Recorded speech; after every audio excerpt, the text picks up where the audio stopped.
Yeah. Easier said than done when you're starving and there's food in front of you. Or just don't do any of that.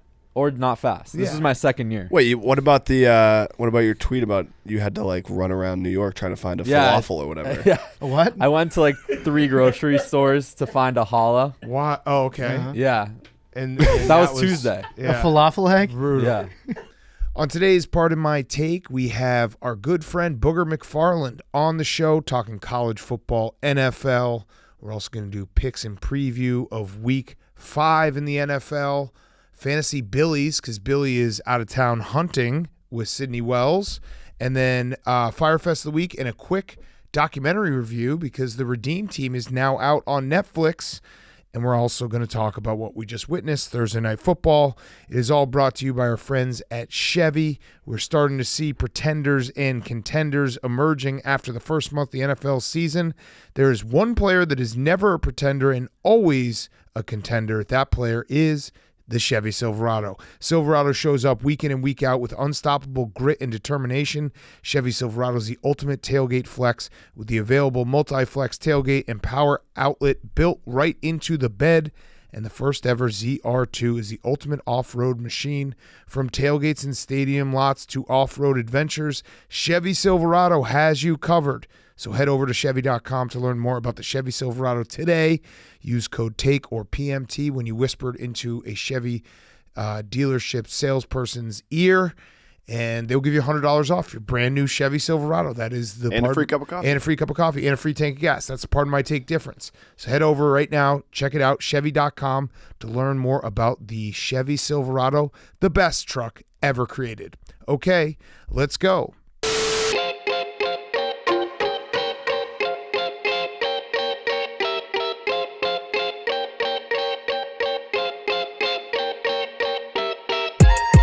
Welcome to Part of My Take, presented by Chevy Silverado, the best truck ever created. Go to Chevy.com to learn more about the Chevy Silverado today. Today is Friday, October 7th. And that was a hell of a game, fellas. We watched Broncos Colts. It was disgusting. And of course, it ended with Russell Wilson being too afraid to throw the exact same play that he threw the interception in the Super Bowl. KJ Hamler wide open on the rub route, and the Broncos are booty. It was gross, it was deplorable, and it was awesome. Yeah. It was a great game of football. For all the people that left, for all the Broncos fans that headed for the exits before overtime started, that's a tough look for you guys. Bad sports town, potentially. We'll put that in the we're keeping an eye on Denver Tickler file for the bad sports town. They might be the bad sports town of the South. Yeah, no, it was bad. It was basically just it was so bad. You okay, Hank? It was so bad. It got funny. About the game. Yeah. And then it got exciting because it was close, and even a bad game that's close is like, ooh, drama. And we saw Matt Ryan almost get decapitated. We saw Russell Wilson can we just say he stinks? Because he stinks. Russell Wilson sucks. Stinks.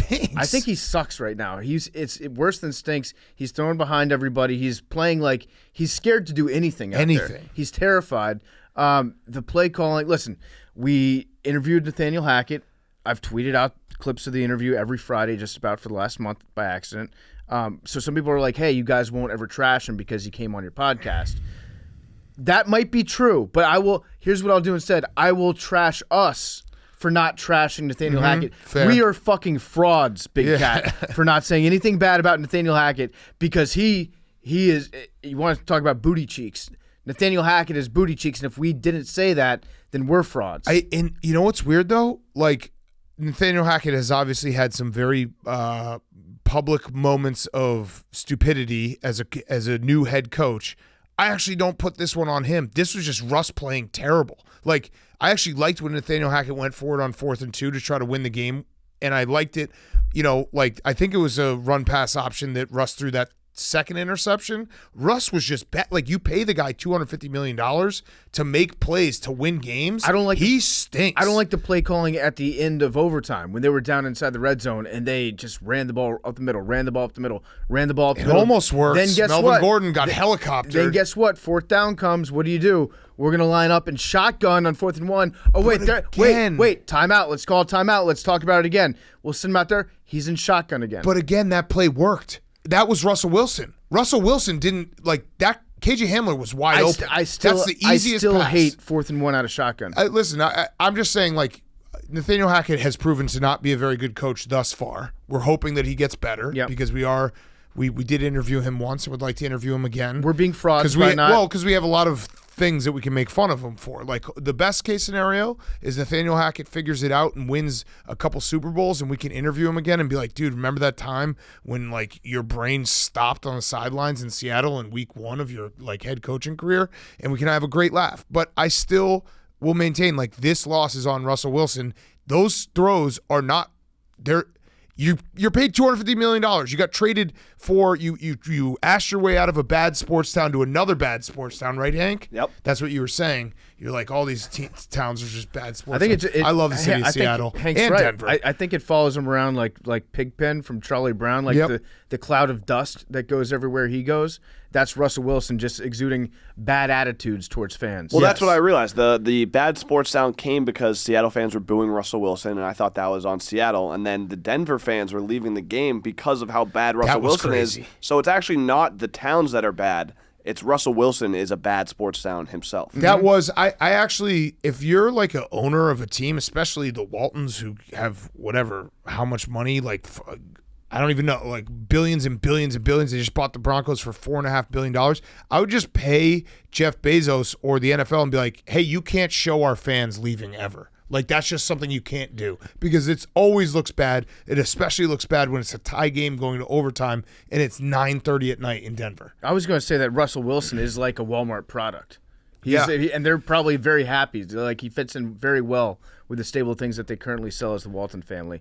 But I'm not saying that Russell Wilson isn't bad. He was extremely bad tonight. I'm just saying that if we had scruples as a podcast, we would attack Nathaniel Hackett more. But we'll get into that later. Maybe he'll continue to screw up, and further down the line, we'll be more aggressive towards him. But I'm just saying that I'm currently being fraudulent by not treating Nathaniel Hackett as I would treat another coach. Yeah, I just honestly think that, like, Nathaniel Hackett has been bad as a coach so far, but this game was not. If I put the blame pie, it's the majority of it goes to Russell Wilson. Russell Wilson was trash tonight. He threw that's the second interception in the end zone where he just throws it so late, and it's like, dude, all you need to do is make a safe play here, and you can kick a field goal. Like, at least just get, like, no one can score touchdowns. Don't be a hero, but that's what he's trying to be a hero. He's missing, like, the easy throws. It's crazy. It's crazy to watch. And again, listen, it might be harsh on Russell Wilson, but $250 million. $250 million and draft picks. Yeah. That's what got traded for. When you trade for a guy who's supposed to be the one quarterback away and fix everything, and he plays like that, he should get the majority of the blame. I'm curious to know how Hank feels watching these games because it's, obviously Matt Ryan, Russell Wilson, the two teams, or the two quarterbacks that Hurricane Hank and the Patriots have run through. They've broken them. Two quarterbacks that have failed on the most spectacular levels possible against the Patriots. Do you watch this game just like a sicko? Just like, this is fun watching what I've done to you. I mean, watching Russell Wilson shotgun at the goal line obviously brings back the memories. It honestly, it was the same play. It was the same play. It makes me feel old because Tom is kind of washed now. Like, these guys are both super washed. It's like But it's like, are any of these quarterbacks getting back to the Super Bowl? Oh, I like what he did. Yeah, I like what he just did there. Watching because he's like, Tom is sort of washed, but then he's like, Tom's like, but they're more like 14 years older than him. He's not really washed. And he's playing better than both these guys. He can score touchdowns. Right. Broncos KJ Hamler to me on the final play of the game. I could have walked in. Yeah, he was wide open. Like, if you didn't see it, like, go watch it. He was wide open, and it's probably one of the easiest throws a quarterback can make in like it's a second and a half. I think he just decided before the play was even snapped, he was like, I'm going to my left. I know. He said I'm going to find the best defender on the Colts, Stephon Gilmore, right now, and just try to throw it at him. It's like in Madden. Do you guys ever just say, like, yeah, I'm throwing it to B? Yeah, that's what he was doing. Right. Before he got the ball, he was like, I'm going left. I don't feel like throwing to my right now. Bad vibes. No, I got PTSD from throwing to my right at the end of a game. Down in this area. Yeah, that's what KJ Hamler was very upset. I'd rather throw a pick to B than change my instinct and throw a pick. What do you mean? I'd rather throw incomplete to my first gut No, I'd rather throw the touchdown that was wide open. Well, yeah, but I'm saying like. Oh, Madden. Yeah. Madden. No, listen, Sorry. I threw 6 interceptions against forced. Frank the Tank. Yeah. So I do force it, but I'm not paid $250 million to play quarterback. And fuck, man. Now, if Melvin Gordon gets the first down, the Broncos end up winning maybe, then we're probably just talking about how sad Matt Ryan was tonight. Because until overtime, Matt Ryan played a very sad game of football. Oh, very sad. Like it was tearjerker. It was like watching The Notebook out there. I made an analogy that some people said was too far, but I'm allowed to say it, which is that watching Matt Ryan when he's just helpless back there and he's getting crushed by everybody, it's the same feeling that I had when Leroy couldn't get like up and down from the couch that well. Damn. When I just have to be like, oh, okay, let me just go over there and I'll help you.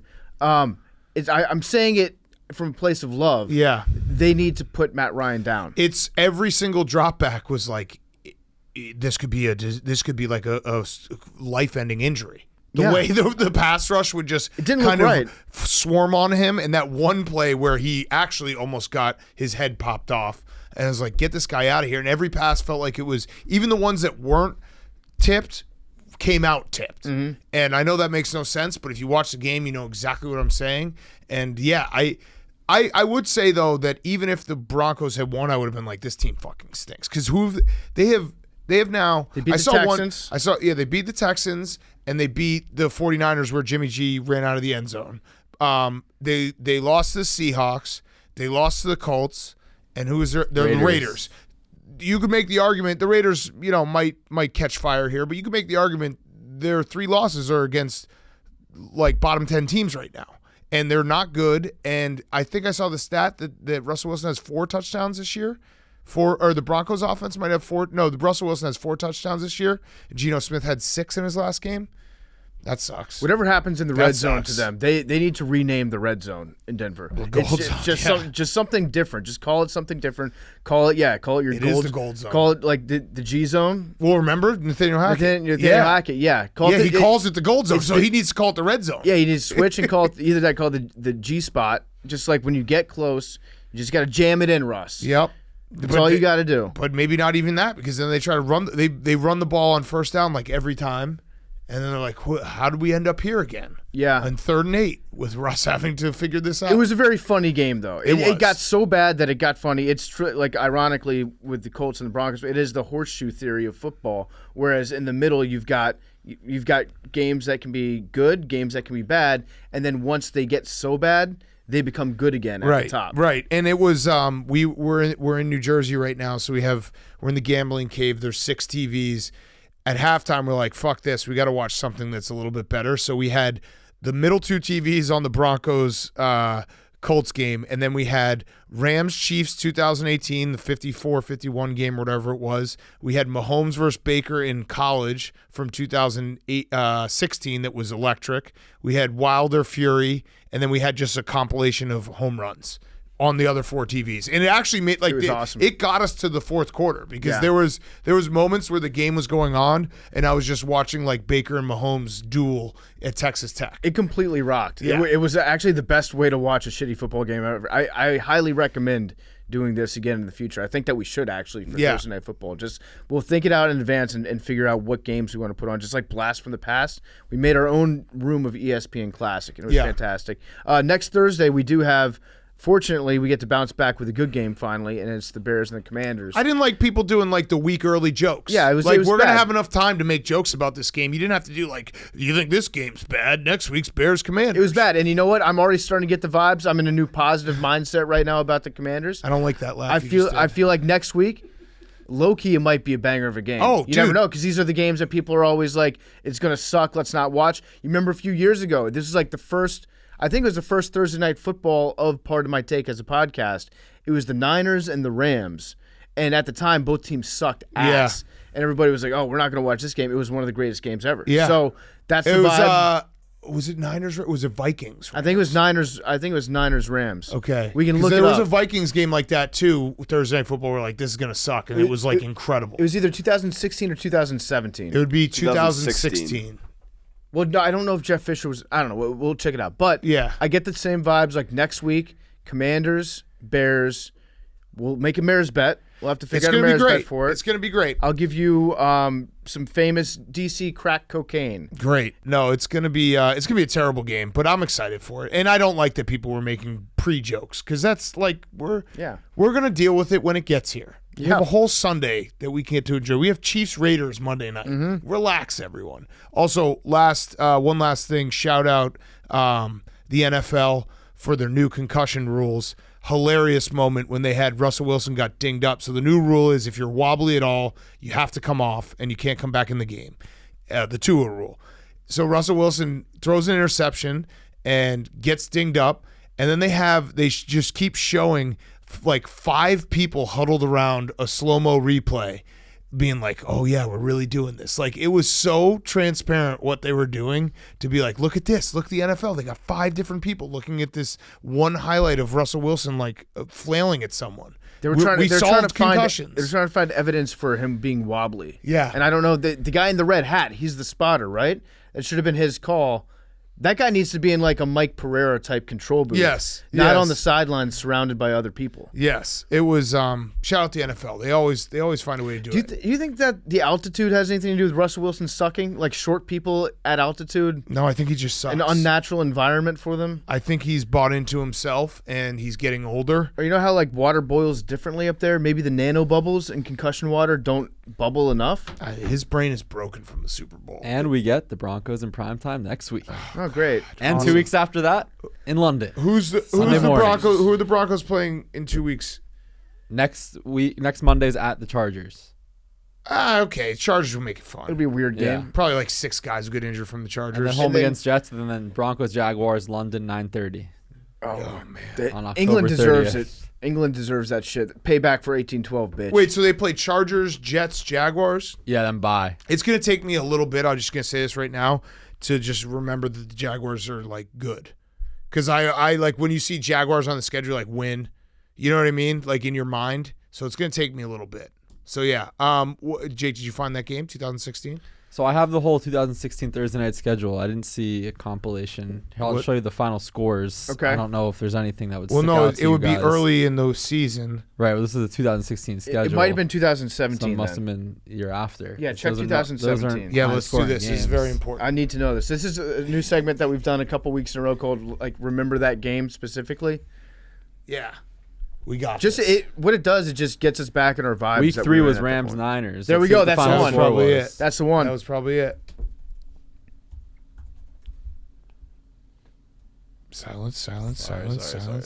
41-39. Yeah, There there, it we is. go. That was a That great is. game. That was a great game. That's Yeah, what we that was have a coming great next game. week. Next week it's going to be maybe a 50-50 tie. How Yeah. about that? Bears Commanders. Also, shout out Richard Sherman for just screaming he should have run the ball. That must have felt good. And for that him. was a Gami. It was the It was a Gami? It was the pre-me era on the show, but yeah.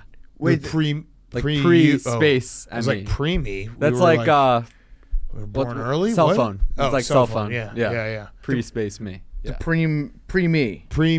Yeah. Yeah, the pre-me. The prem. Yeah. Yeah. We almost had the best Gami ever tonight. Yeah, 9-9. 9-9. Would have been Yeah. electric, Jake. You're getting Good night. you're getting hot with the Gummies. We need to get the Gummy bet back up. Isn't there a bet? It was we only can for do? the Super Bowl. I asked them every year. Oh, what were the odds? Plus 2,000 or plus 1,400? That was only for the Super Bowl. Okay, got it. Here's going to go to Russ. Excuse me, going to go to Richard Sherman. He's joining us after the game. You need 1 yard. Run the ball. Run the ball. I love it. CT, I love it. All he has to do is run the football. Like I love it. I love it. Hank's got this little shit-eating You grin on just his all face. roads lead back to your glory. I did that to you. yeah. I'm probably gonna go watch back highlights of that Super Bowl after this. It's the same play. It's literally the same That's play. you know what? It's the build ultimate- up to getting there. It's like you forget the dread, like the way you felt when it's like they're losing the Super Bowl. Hank It has would- the world would have. People don't, butterfly effect. Like it would have been a disaster if the Patriots lost that game. Yeah, Hank has the ultimate sports spank bank. No matter how bad things get, no matter how trash your backup quarterback is, no matter how trash the guy that you drafted might not be the guy, maybe he's crying, getting taken off the field by 2 guys. This is all sprained ankle, hypothetical. hypothetically. Hank can just go home, close his eyes, and be like, That was sweet. That was so awesome when we won that Super Bowl and we were down 28-3. It was. Yeah. And I party with Rick Ross after. Yeah. God damn it, Hank. Okay. All right, let's kick it back to ourselves. Your Hank Bank is incredible. Let's kick it back to ourselves in studio. Before we get to the weekend preview, we're brought to you by our friends at Norton VPN. There's no sign of identity theft slowing down, and why should it? More than $14 billion were stolen from identity theft victims last year alone.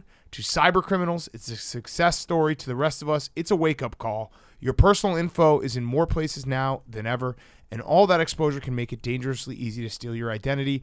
LifeLock by Norton makes it easy to help protect yourself by monitoring your identity and alerting you to threats you could miss on your own. If you become a victim of identity theft, a U.S.-based LifeLock restoration specialist will be dedicated to your case and work to fix it. No one can prevent all identity theft or monitor all transactions at all businesses, but LifeLock by Norton makes it easy to help protect yourself. Save up to 25% off your first year by going to LifeLock.com/PMT. That's LifeLock.com/PMT for 25% off. Make sure that you are keeping yourself secure. LifeLock.com/PMT for 25% off. The internet's a very scary place. LifeLock will have your back. LifeLock.com/PMT for 25% off. Okay, week 5. I just want to get out ahead of this and say if you're about to send me a statistic online that says what percentage of the way done with the NFL season we are, it's too early. You're getting fucking blocked. No, I'm always warning people how it's not going to last forever, but it doesn't start happening until like week 10 is when I'll start sending up the bats. We're still very early in the season. We're feeling good. Somebody after week 1 told me like what percentage done we were. That's crazy. I went out, I purchased a gun because I'm going to kill that person. Yeah, that's insane. It's like Mike Francesa. Mike Francesa, have you ever seen those clips where every single week he's just like, week 5, man, it's going by fast. And like every single week he says that. Yeah. And it's just like, you'd think after doing it for 40 years, you'd be able to understand time. No, I'm amazed by time. Still to this day, like it's kind of shocking to think that Cleopatra lived closer to today than she did to when the pyramids were built. Whoa. Yeah. What is that? It's the Salvador Dali fact that he was Pablo like, Picasso. Oh, Pablo Picasso was the 1960s or something? He died in 1970 something. Jesus Christ. That will blow your mind. Okay. We're back to the regular format. I tried it last week, didn't work. That's fine. I'm always listening to the listeners. Want to make sure we put on a good show for the AWLs. We're going to do it. Let's start with our favorites, and we'll talk about every game. Our favorites, Henry, we as a show have been terrible. Jake, do you have the stats? Billy, by the way, is excused absent. He's out hunting with Sydney Wells. Hunting quail. Yeah. He also, in very Billy fashion, did he take it? Where are they hunting quail? Connecticut. Yeah. Okay. He came to the office yesterday in his hunting quail outfit. Like he could have. Well, I'll defend Billy on this a little bit. He runs into people occasionally on the subway that look like they're dressed for a more masculine job than he has. Yeah, so he gets upset. So like if he sees somebody wearing like a construction vest, or they've got like some camo on because they're getting back from, I don't know, God knows where upstate. Like Billy takes that personally. Yeah, he walks up to him and he's like, this is the first time that I'm actually being a man for a while. I need to make sure that everybody sees what a guy I'm being. Yeah, when he sees someone with a hard hat on, he walks up to him. He's like, Big Cat has soft hands. That's how. No. He goes up to him. He's like, Loki, I work construction for like a summer. Yeah, for my dad. We're gonna do Fantasy Billies, by the way, so we'll save some of this material. Favorites, Hank. Want the standings? Oh yeah. Yeah. So I stink. I have back-to-back 0-4 weeks. I'm 3-13 right now. Well, we saw your bracket prediction last year, so this isn't new. Yeah. Jake, also, you're an announcer. You shouldn't even be making picks. Exactly. And, Jake, I just want to set the record straight right now. Jake is sitting in Billy's seat, so I might be mean to you. Okay. Just out of reflex. Yeah. The proximity. That's fair. You stink at picks. So I'm 0-8 my last 2 weeks at 3-13. Whew. Wow. Really bad. Yeah. I actually like having Jake 3-13. around because it makes me feel good. Yeah. You guys are great. We've got at least it's over. Hank and Big Cat tied for first and second at 8-8. PFT go, and Max at 7-9. Billy at 5-11, and me at 3-13. So wow. start fading me. What will we do if there is a tie at the top? We'll have to figure out. Wild card weekend. Yeah, I think last year we did. You have to keep picking through wild card until tie is decided. Okay. Favorites. Henry. I am going with the Buffalo Bills. Okay. I think if Mitch was playing, it's a different story. That's his old team. He knows those guys like like a book. But it's Kenny Pickett. He's a rookie. He's going to get destroyed by that defense. I think Tomlin is going to go with the Ben Roethlisberger approach because remember Roethlisberger as a rookie took over before before Cowher was really ready, and they just ran the ball and played hard defense. Two things this Steelers team can definitely do. Yeah, they got this on lock. 14. I have a fun stat for you, Hank, for this game. This will be the biggest because it's now 14. This will be the biggest underdog number that the Steelers have in 50 years, which is crazy. Shows you how good of a franchise they are. And rookie Kenny Pickett, his first start will come against the Bills' number one pass defense. The last rookie QB to beat the number one pass defense in his first career start, Ben Roethlisberger in 2004. Wow. Wow. Changing of the guard. I took the other side on this one. Ooh. So Hank and I go head to head. It is so many points. It's too many points. That's the whole thing. And you can walk away, even if the Bills win by 30, you can walk away being like, it was too many points. Yeah, it was too many points. So listen, too many points. These guys get paid to play football too. Yes. It's disrespectful to the Steelers. Is there any, this is probably a better question for like someone that's played in the NFL, like a Kyle or something, but do you think there's any truth to the fact that Mitch, was on that team last year? He might have some better insight to the defense and could play a better game. I don't know. I think that's something that you like to talk about on a message board. It's good. It's like a really good thread to write on a message board. You'll get some people like breaking down film. But no, I don't think at the end of the day it's going to make any difference. It's foreshadowing for the USA documentary, but Kobe was like, he knew all Powell's stuff. He's like, they knew what I was doing. I think the problem is with Josh Allen, you still have to stop it. Yeah. You're like, what do you go in and be like, Josh Allen's really good? Well, that's defense. But. Yeah. But they do have a new offensive coordinator. They obviously run some of the same stuff, so maybe not fully. Oh yeah, I was saying for the Mitch's side on the offensive end, Bills defense. Right. Well, I think Mitch is going to be able to be a really good scout team Josh Allen in practice. Yeah, I think that might make a difference. I think it's more that Mitch knows how the offense runs, and can tell for the Steelers defense. Got it. Mm-hmm. Not Mitch knows how the Bills defense runs for the Steelers offense. Fair enough. Yeah. Either way, Bills -14. Okay. It's a good thought to have. Yeah. Max. Just my thoughts. Rams -5.5. Oh, okay. Shit. Little bounce back against the Cowboys. Yep, against the Cowboys. Fuck the Cowboys. I think they've been overachieving. I think the Rams have been underachieving. I think this is a good spot for the Rams. Okay. Their offensive line, not good. Micah Parsons, good. This game has me so confused because I feel like I'm walking into a trap because I just don't understand how the Rams are going to block the Cowboys.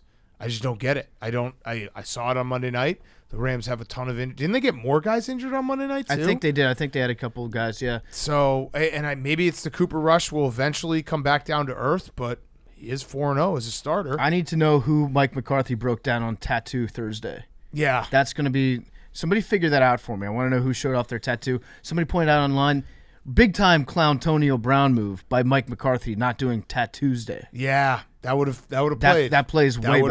That would have played. Okay, PFT, your favorite. This was my easiest favorite maybe ever, perhaps ever. The Dolphins. Ooh. -3. Dolphins -3. 3.5. -3.5, even better. I like it even better at 3.5. Teddy Bridgewater, the best quarterback in the history of the NFL at covering spreads. Spready Bridgewater. I saw some people call him Teddy Covers. No, it's Spready Bridgewater. He is 42-20-0 against the spread. That hits at a 677 clip. That's number one by far. He's, in the last 20 years, the most profitable quarterbacks to bet on are 1 Tom Brady, 2 Aaron Rodgers, 3 Peyton Manning, 4 Drew Brees, 5 Teddy Bridgewater. That's as easy as it gets to me. It's nuts. And he's 24-6 against the spread on the road. And if you want another one to throw in there, the Jets are 1-7 against the spread in the last 8 divisional games. Yeah, this is no disrespect against the New York Jets, but it's Teddy Bridgewater. Yeah, it is Teddy Bridgewater. The man Bridgewater. is a covering machine. It is Teddy Bridgewater. All right, my favorite is the Bucks -9 against the Falcons. At home, fun fact, Tom Brady is undefeated against 5 teams in the NFL. Anyone want to guess what the 5 teams are? Cowboys is 1. Cowboys, he is 7-0. The Falcons 10-0 is another one. That is his best record against any team in the NFL. He's 10-0 against the Falcons. Jaguars? Nope. Let's see. He's definitely lost to the Jets. He's definitely lost to the Patriots. Yep. No, he's not lost to the Patriots. He's 1-0 against the Patriots. So that's the fifth one. Wow. Okay. 1-0 against the Patriots, and the last two are he's 6-0 against the Vikings, and he's 4-0 against the Bucks. So, and he probably will never lose to the Bucks. So yeah, what a beast. That's the elite list. 10-0 against the Atlanta Falcons and 9-1 against the spread. He's beaten every team in the NFL. He's beaten every team in the NFL, and he's undefeated against those 5 teams. That's pretty cool. It's pretty fucking crazy. And I should have picked this as my favorite too. Can I switch? No. Well, yeah, you can. Okay. All right, you're on it with me. He also this will be. He's got a lot going on. This is a Tom Brady lock it the fuck in. He's got it. Like there's a lot of outside noise. He's going to demolish the Falcons. It also, I think Field Yates threw this out there, that Tom Brady has not had a 3-game losing streak since 2002. So that's 20 years. Damn. I think the Bears probably have 1 billion of those. Did you see the very over 40 stat? Not to. Oh, yeah. That was an insult stat. Yeah. That gets thrown out there a lot, though. That's an old stat. Yeah, so what Hank, I think Bears insult stats are just kind of in vogue right now. Maybe it's just I get tagged in them. But yeah, the stat, I have it right here, Hank. It's from Brendan Segru. I hope I butchered his name. Tom Brady has 23,996 career passing yards and 174 touchdowns in his 40s alone. That's 500 more yards and 20 more touchdowns than Bears' all-time passing leader, Jay Cutler. So Brady, as a 40-year-old plus, would be the all-time leader in passing for the Bears. Cool stat, Brendan. I think this was. What makes you even want to do that? This was definitely true last year. I think I saw. No, not the yards because it's 500 more. He has 500 more yards more than now. Jay Cutler. But there were some other things that went around last year about Brady in his 40s being the best quarterback. Yeah, if of you all break time up his career, like he could go to the Hall of Fame at any. People decade. they're just repackaging. It's disgusting. They just repackage these stats just to try to get under your skin. I think that Tom Brady has. This is probably, without a doubt, a bounce back week for him because he's got so much. Like this is everything that he wanted, right? Yeah. He's free to play football. Focus on football. He also, did you guys see Cole Beasley retired? And in his retirement message, he said he is ready to be with his family after playing in 11 seasons, and it's time to be a full-time dad and husband. Cole Beasley, I'm sorry that you're too stupid to realize that Tom Brady literally brought you in because he had no receivers for 1 single week. Yeah. He's like mad that happened, but that was so apparent. It's like as soon as we get Julio, Mike Evans, and Chris Godwin back, you're gone. Yeah, that was always going to be the case at this point. But he took it personally so that he went back at Brady with that message, which I liked. You think he was trying to get back at Brady with that? I mean, it is the timing is definitely, it's funny for him to retire a day after the divorce gets made public. It is funny, I want to go be with my family. But Tom Brady's not the only one that has a family. Of course. I don't know if Cole Beasley was taking a shot at him or not. Cole Beasley. Why can't we believe it? That's the basis of the show is making shit up off of Cole Beasley doesn't quotes. take shots, Big Cat. Come on. Yeah, that's true. All right, Jake, you're doing Billy and your picks? Correct. Billy has the Eagles -5 against the Cardinals. Do we think this is a trap, Max? Trap doesn't exist for this team. Okay, good. It does feel like this is going to be in the Hungry Dog? Uh-oh. Yeah, it is. Wow. Here's a fun stat about the Cardinals. Not counting the end-of-game kneel-downs at the end of last week, the Cardinals have run 5 plays with a lead this year. That's crazy. And that's crazy. They're, 2-2? Yeah. And they've run 5 plays. We said the stat on Monday's show, but first half Cardinals are being outscored 66-16. They just cannot. They can't get out off the bus playing well. I did like what Jalen Hurts said this week. He was doing like his press conference yesterday, and they tried to ask him about like, okay, what was it like on the Manning cast yesterday? How was that? And they had like all these like questions about stuff that had nothing to do with football, and he interrupted the people, and he was like, can you guys please ask me some questions about the Arizona Cardinals? I want to talk about this game. I've been preparing for this game. That's Nick Saban. It's fucking locked in. Yeah, like Nick Saban. When that clip of Nick Saban last weekend, when the reporter was like asked, she was like, yeah, Bryce Young got hurt, but like your team responded, and he just was already set, locked and loaded to be mad. He's like, I don't want to talk about Bryce Young. I want to talk about this team. It's like, yeah, no, that's what she asked. Yeah, Nick. There was an all-time Belichick moment earlier this week too, where he was talking about, I guess he was like mentioning Bailey Zappi or Mac Jones, and then a reporter like interrupted real quick, to throw in like a secondary question. Belichick was like, well, I was about to go on at length about our quarterback position, but since you interrupted me, sure, I guess I'll talk about where we're going to be practicing this week. Oh, it's love like it. Completely. Slap him on the wrist. It was a classic Bill moment. Yes. Okay, your pick. I'm taking the 49ers minus 6.5 at the Panthers. The 49ers at the Panthers. Yes. I like it. Here's a crazy stat for everyone. The Panthers in their last 21 games are 6-15 overall. 6-15.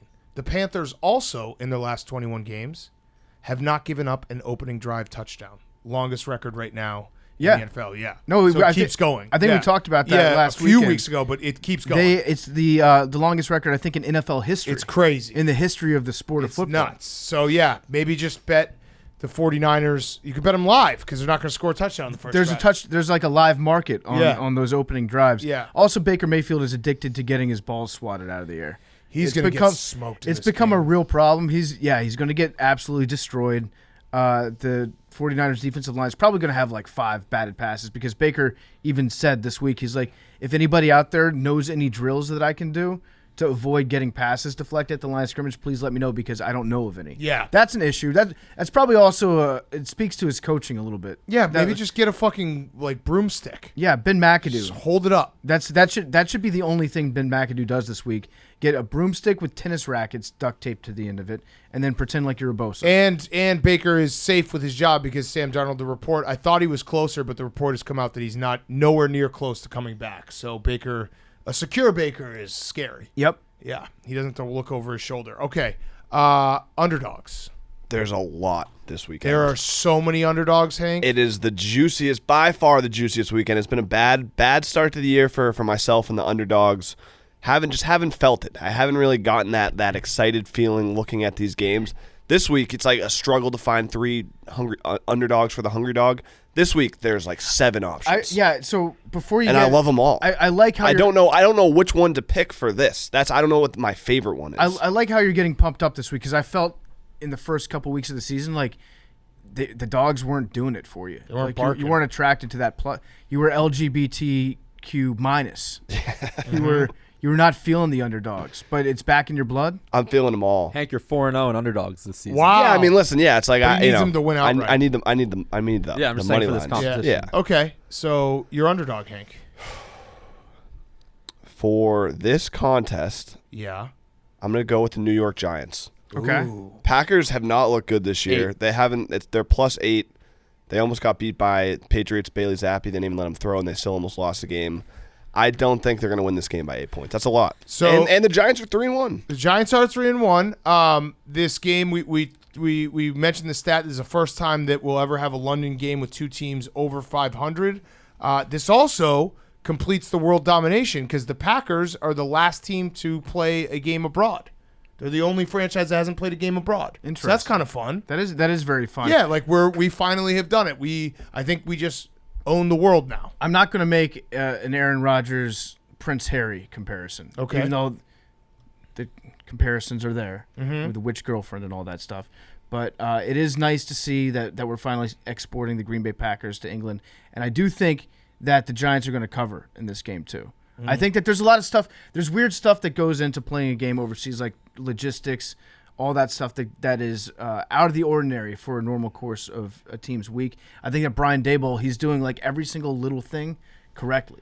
It's kind of concerning to me how prepared he's been for this job. This also is Daniel Jones, we've always talked about, is great on the road. This is like a super road game. It's a different country. Yeah. So I don't hate it. Also, this was the week that Odell Beckham did his official team visit to the Giants. Oh, nice. So he's back in the conversation for them. I think he's going to visit the Bucks later on this week. That would Wait, so make he's in sense. London with them this week? No, I think he visited them like early on in the week, like maybe Monday or something like. He is doing a college recruiting tour. Why not? Yeah, it's great. I want his dad to make the announcement of where he's going to play. Put on the hats. Okay, your underdog, Max. I will be the contrarian of this group, and I will be taking the Falcons +9.5 against the Oh, Bucs. wait, it's 9. It's 9. Nice try. Ooh, okay, Nice fine. try. Okay. Does that change your calculus? No, Was it Quarter ever of 9.5? no. No, I don't think it was. It was 9.5 this morning, but Cordero Patterson, I don't think is going to play. That's care. big. Don't That care. is big. Why would Don't you care. not care? Don't care. Their most dynamic offensive player. He's your best player. Get Kyle Pitts He can run. finally He get can involved. catch. Kyle Pitts Too has many literally points. done The Bucks haven't nothing. looked that good. The Yeah, Bucks but haven't this looked is that when Do you good. have Kyle Pitts on fantasy? I do not. How could you believe that he's gonna Because they got- that's like I'm trying they- to speak Kyle Pitts into existence. I'm also pretty but sure that Kyle Pitts is injured, right? I don't know if he's injured. I think he's as well. dinged No, up. I think he's just been. He just hasn't been used. No, yeah, but the guy they have used. The Falcons are 4-0 against the Injured. spread. They're 4-0 Yeah, against it's the a spread. lot of points, and I'll take the Falcons. Okay. I like my pick. Well, half less points than you thought. Still, Still like a it lot more. of points. Like it more. Like Okay. it more. Oh, you like it even more. Yeah. I like it. Yeah. Do you think that Will Compton being in the team facility is going to be a net improvement, or is that going to be a distraction for the Falcons? Major improvement. Yeah. Major, just him being there? Yeah. Or him Yeah. not getting great signed? energy. We've already talked about his great locker room. guy. The fact that he wasn't signed to the team makes the rest of the defense be like, yeah, okay, I trust our coaching staff. Our front office really knows what they're doing. Yeah. I mean, the rest of the team might go hungry because he might have gotten to the buffet line first. But other than that, I think it's a major improvement. Okay, PFT. My Underdog. this week, I'm going to take the Steelers plus 14. Ooh, It's just too many Too points. Too many points. Okay, I'm going to take the Cowboys. I think this is one of those ones I'm walking into a trap, but listen. Sometimes the mouse gets the cheese and the trap doesn't close, right? Right? Mm-hmm. Sometimes. Yeah. I don't know how they're going to block them. I come across mouse traps in my house all the time. No bait. It got taken. It got eaten by something. Yeah, But nothing in there. Yeah, and also the Cowboys have been playing low scoring games. Over unders 43. If you have +5, you expect it to be a low scoring game. That's a lot of points for a low scoring game. That's my pick. Cooper Rush. Jake, Billy.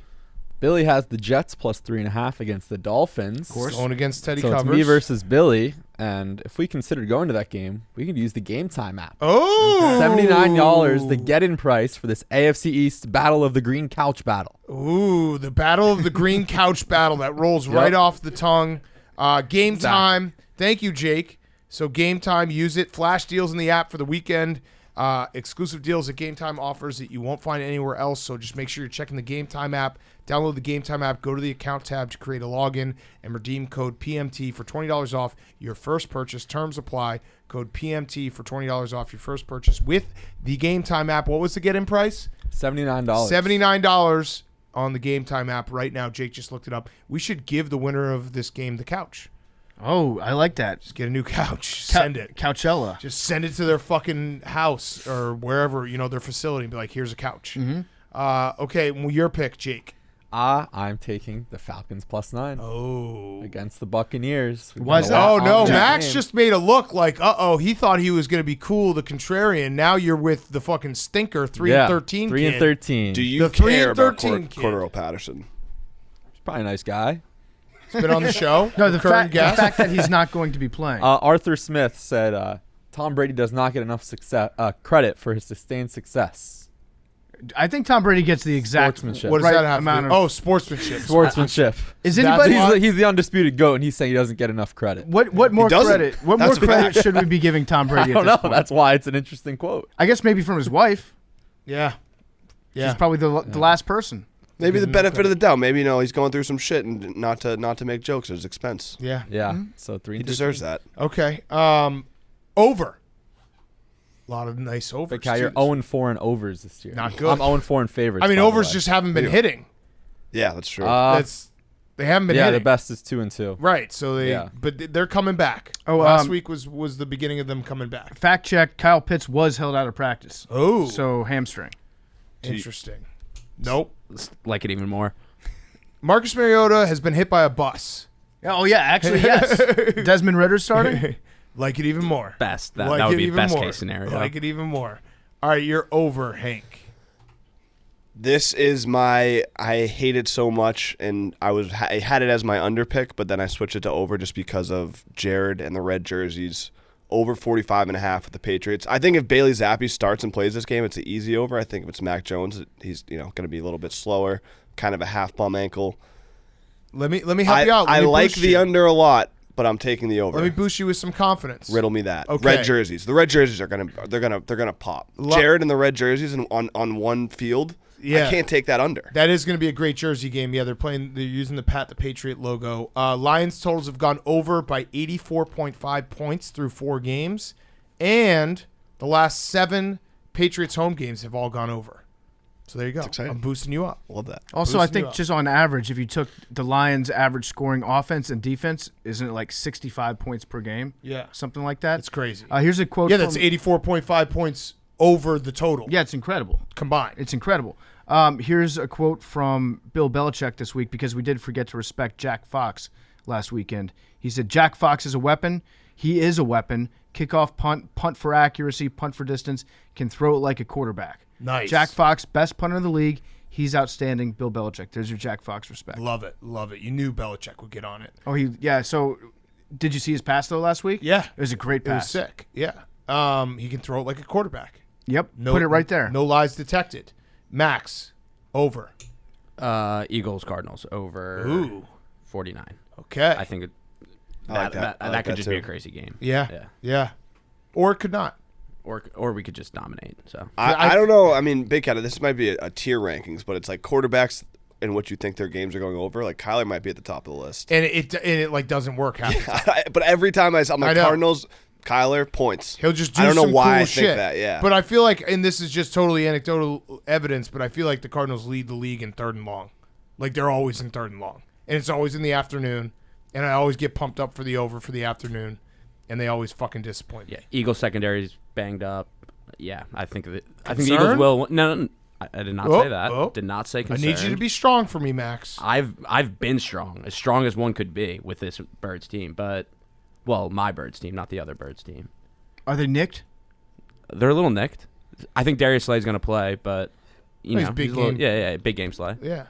How do you prepare to tackle Kyler Murray? I think that's a big reason why a lot of defensive linemen can't sack him, is because there's nobody in the league that's like You just shaped gotta like try him. to sit on him. It's a shame Billy's not here. I feel like he would tell us he would easily. my theory is that like linemen that are dads are probably better at tackling Kyler Murray. Yeah, just getting the Because little it's like kid. it's like scooping up their children. Yeah. Okay. PFT, you're over. My over this week, I am going to take the Titans at the Commanders. Oh, gross. 42.5. Gross. Gross game. Gross. Absolutely disgusting, vile game. This is my do not watch this game of the week. And unfortunately, I'm going to have to watch it. But I have. You're going to quad box. I'm going to quad box for sure. I've made a resolution, though, because I let the Commanders get to me too much last week. I'm flipping it. I'm going positive vibes only. I'm not going to let them get me down. Not going to do it. I'm sorry. You can try all you want. I'm going to be positive about this Commanders team. My positive Commanders team fact of the week is our running back that got shot twice is now back on the active roster, huge. and he's probably the best player on our team. That's huge. What's the straw update is? Who knows? I cut my straw. No, half. We specified half. I cut my straw in half. But then you I said have you're half- done with them. I have half a straw. But then you said you're done with them. Yeah, but I still have half the straw. Okay, all right. I can't. And so people do this shit all the time when they like officially quit a team and they're like, okay, my fandom is like Yeah, up, no, up you for can't auction. ever just quit. I can't ever quit because like, what if they're good next year? Yeah. and then I'll be the guy that just quit the Commanders. So the straw will just keep getting smaller. The straw's going to get smaller. It's like the arrow paradox where you shoot an arrow at somebody and it never actually hits them. Right. Because it has to get half the way there and then half the way there and then half the way there. So I have Schrodinger's straw and I guess I'm still a fan of the team, but I'm choosing to just It's a good place to be. positive and be like, listen, I'm going to lose, but I'm not going to let it get Getting me to a place where a team can't hurt you is a great place to be. Both of my football teams are in that spot for me right now where I will not let it affect my mood on a Saturday or Sunday. I can't believe no one's taking this. It's just I have to do it just because it's fun. Raiders Chiefs Monday Night Football over 51. I mean, that's just going to be fun. Okay. That's going to be fun. 8 of the last 9 Raiders primetime games have gone over, and the last 4 times they've played each other, they've gone over. This is one of those ones that might lose, but I don't care because I'm going to sit down on my couch and I'm going to root for points. Yeah. And it's going to be fun. Anytime you see the Chiefs on national television, smash the It's over. going to be fun. Just primetime under stat is poisoned my brain. It really has. It's fucked me up. But it's switching. Well, not really. I did 1 and 2 last week. 2 and 1. I did under on Sunday, which went way over, and I did over on Monday, which went way under. Yeah, no, I'm 1-1 in my last 2. Yeah. So I feel I don't know, the fact that Sunday went over, that's going to stick in my head for a while. Fuck me up. Fuck me up. What about tonight? We'll give it a little, for the people. Taking the Broncos. No, for the over-under. Broncos, I'm saying for over-under. 21. Under. Colts, 17. So that'd be an under. Jake. Billy is with you on the Raiders. Let's Chiefs go, over Billy. 51. Let's ride, baby. I am on Cowboys Rams over 43. Ooh. Stafford's got to right the ship. Got to respect Cooper Rush. Each team just has to score 20. If they don't tie, you'll at least push. Listen, I've been doing this gambling thing my whole life, and I understand everyone goes through bad stretches, and I suck personally. I'm a loser my entire life. But there's just something about all your reasoning, Jake, that I'm like, you're an idiot. At 3 Yeah, and I mean, 13. 3 and 13, yeah. Like, this is how everyone views me. It's fun to watch. Right. Like I've stepped out, and I can see like from 10,000 feet above, being like, oh, this is when I'm like 0-11, and I'm trying to convince people to take a pick. This is how they view me, Right. like a moron. But if I just start getting really cold, I feel like that's when Yeah, people know about it, and I'll start getting some wins. Yeah. The market will correct itself eventually. Correct. Eventually. There's just and if no not, it'd be really impressive, and the AWS can make some money. Listen, if Absolutely. you're gonna be bad, be the worst. Yeah. I've always said that. Like, it'd be kind of cool if I just kept losing and losing. I'll start my bowling lessons next week. If I would start when I started 0-11 on advisors, if it was 2-9, that's not funny. 0-11 is like, what the fuck is going on? Exactly. So I'm 0-8. And Yeah, keep it rolling. Throw up another 0-4. Yeah, why not? Why not? 3-17. That would be Pretty fucking crazy. incredible. Yeah. Okay, let's finish off with the unders, then we'll hit any games we didn't talk about. We talked a lot about this game. I'm taking the under in the Falcons-Bucks. Okay. Falcons are banged up. It's going to be like 31-7. Is Kyle Pitts playing? I think he was held out of practice. What about Cordero Patterson? Apparently that doesn't 47, matter. 47. having your a running back / wide receiver / returner that is faster than everyone on the field. So many points. Who cares? 40 points. Okay. Exactly. Under Who's Max. scoring them? Who is scoring them? I don't care. They're going to score them. I am taking Texans, Jags.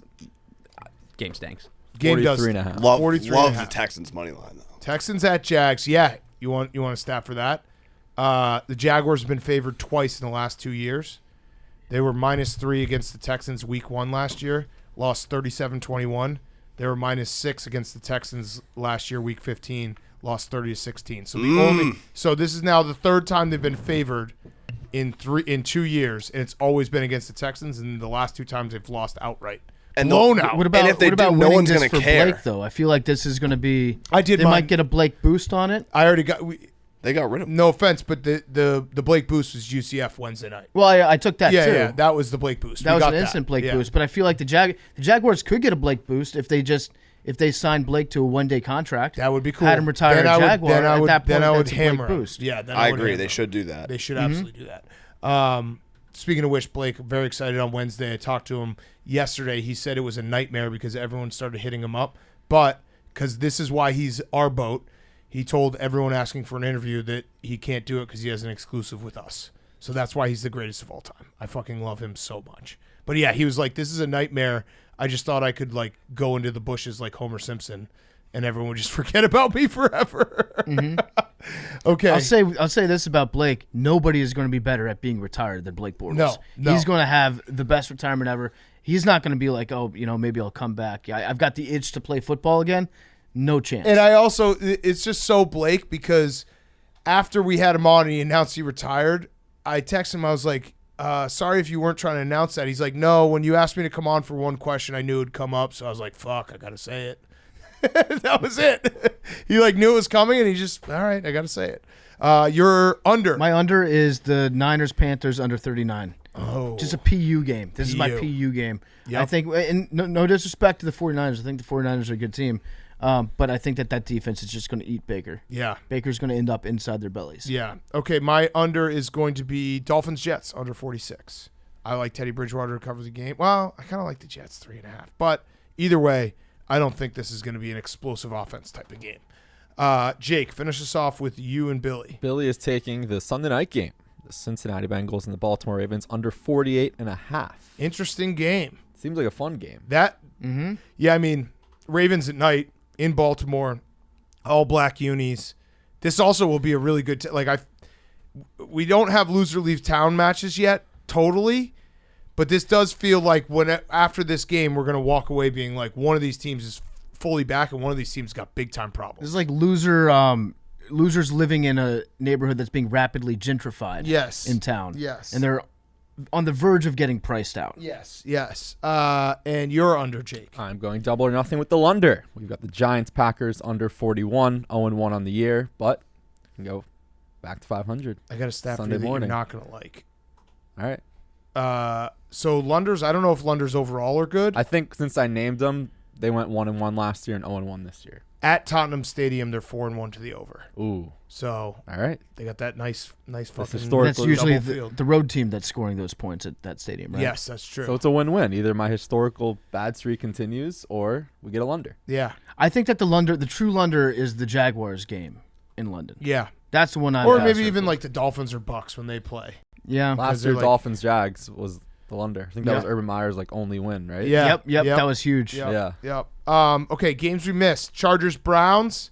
Myles Garrett's back, I think. I think Austin Eckler's going to run for infinity yards. Are you going to put him in the Mount Rushmore? I've got him in my Mount Rushmore. There we go. That's beautiful. Bears and Vikings. I'm dreading this game because the Kirk Cousins people are going to just have a field day on my behalf. Can I also put Chubb in the Mount Rushmore? Yeah. Consider There it it is. done. Double Let's Rushmore do our in that Mount game. Rushmore right now. Yeah. Which I'm we won doing- last week. Yeah, we've won 2 weeks in a row. False. 2 out of 3 weeks. Yes. I'm doing Lamar. Okay. Yeah.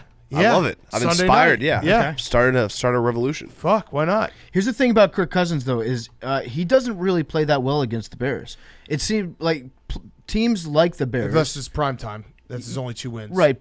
Teams that are similar to the Bears, Kirk Cousins usually will, he'll dominate them. Yeah. Those are the ones that he builds up, like the Kirk Cousins stats. And then, but against the actual Bears themselves, he's not that great. Yeah, I have a great Kirk Cousins stat. 63, 63, and 1 all time against the spread. Yeah. So perfect. It's perfect. So perfect, Kirk Cousins. Yeah. In every way. But yeah, I'm dreading this game because if Kirk Cousins looks good, people will be like, "Oh, we told you." No, you didn't. He's the same guy. We all know.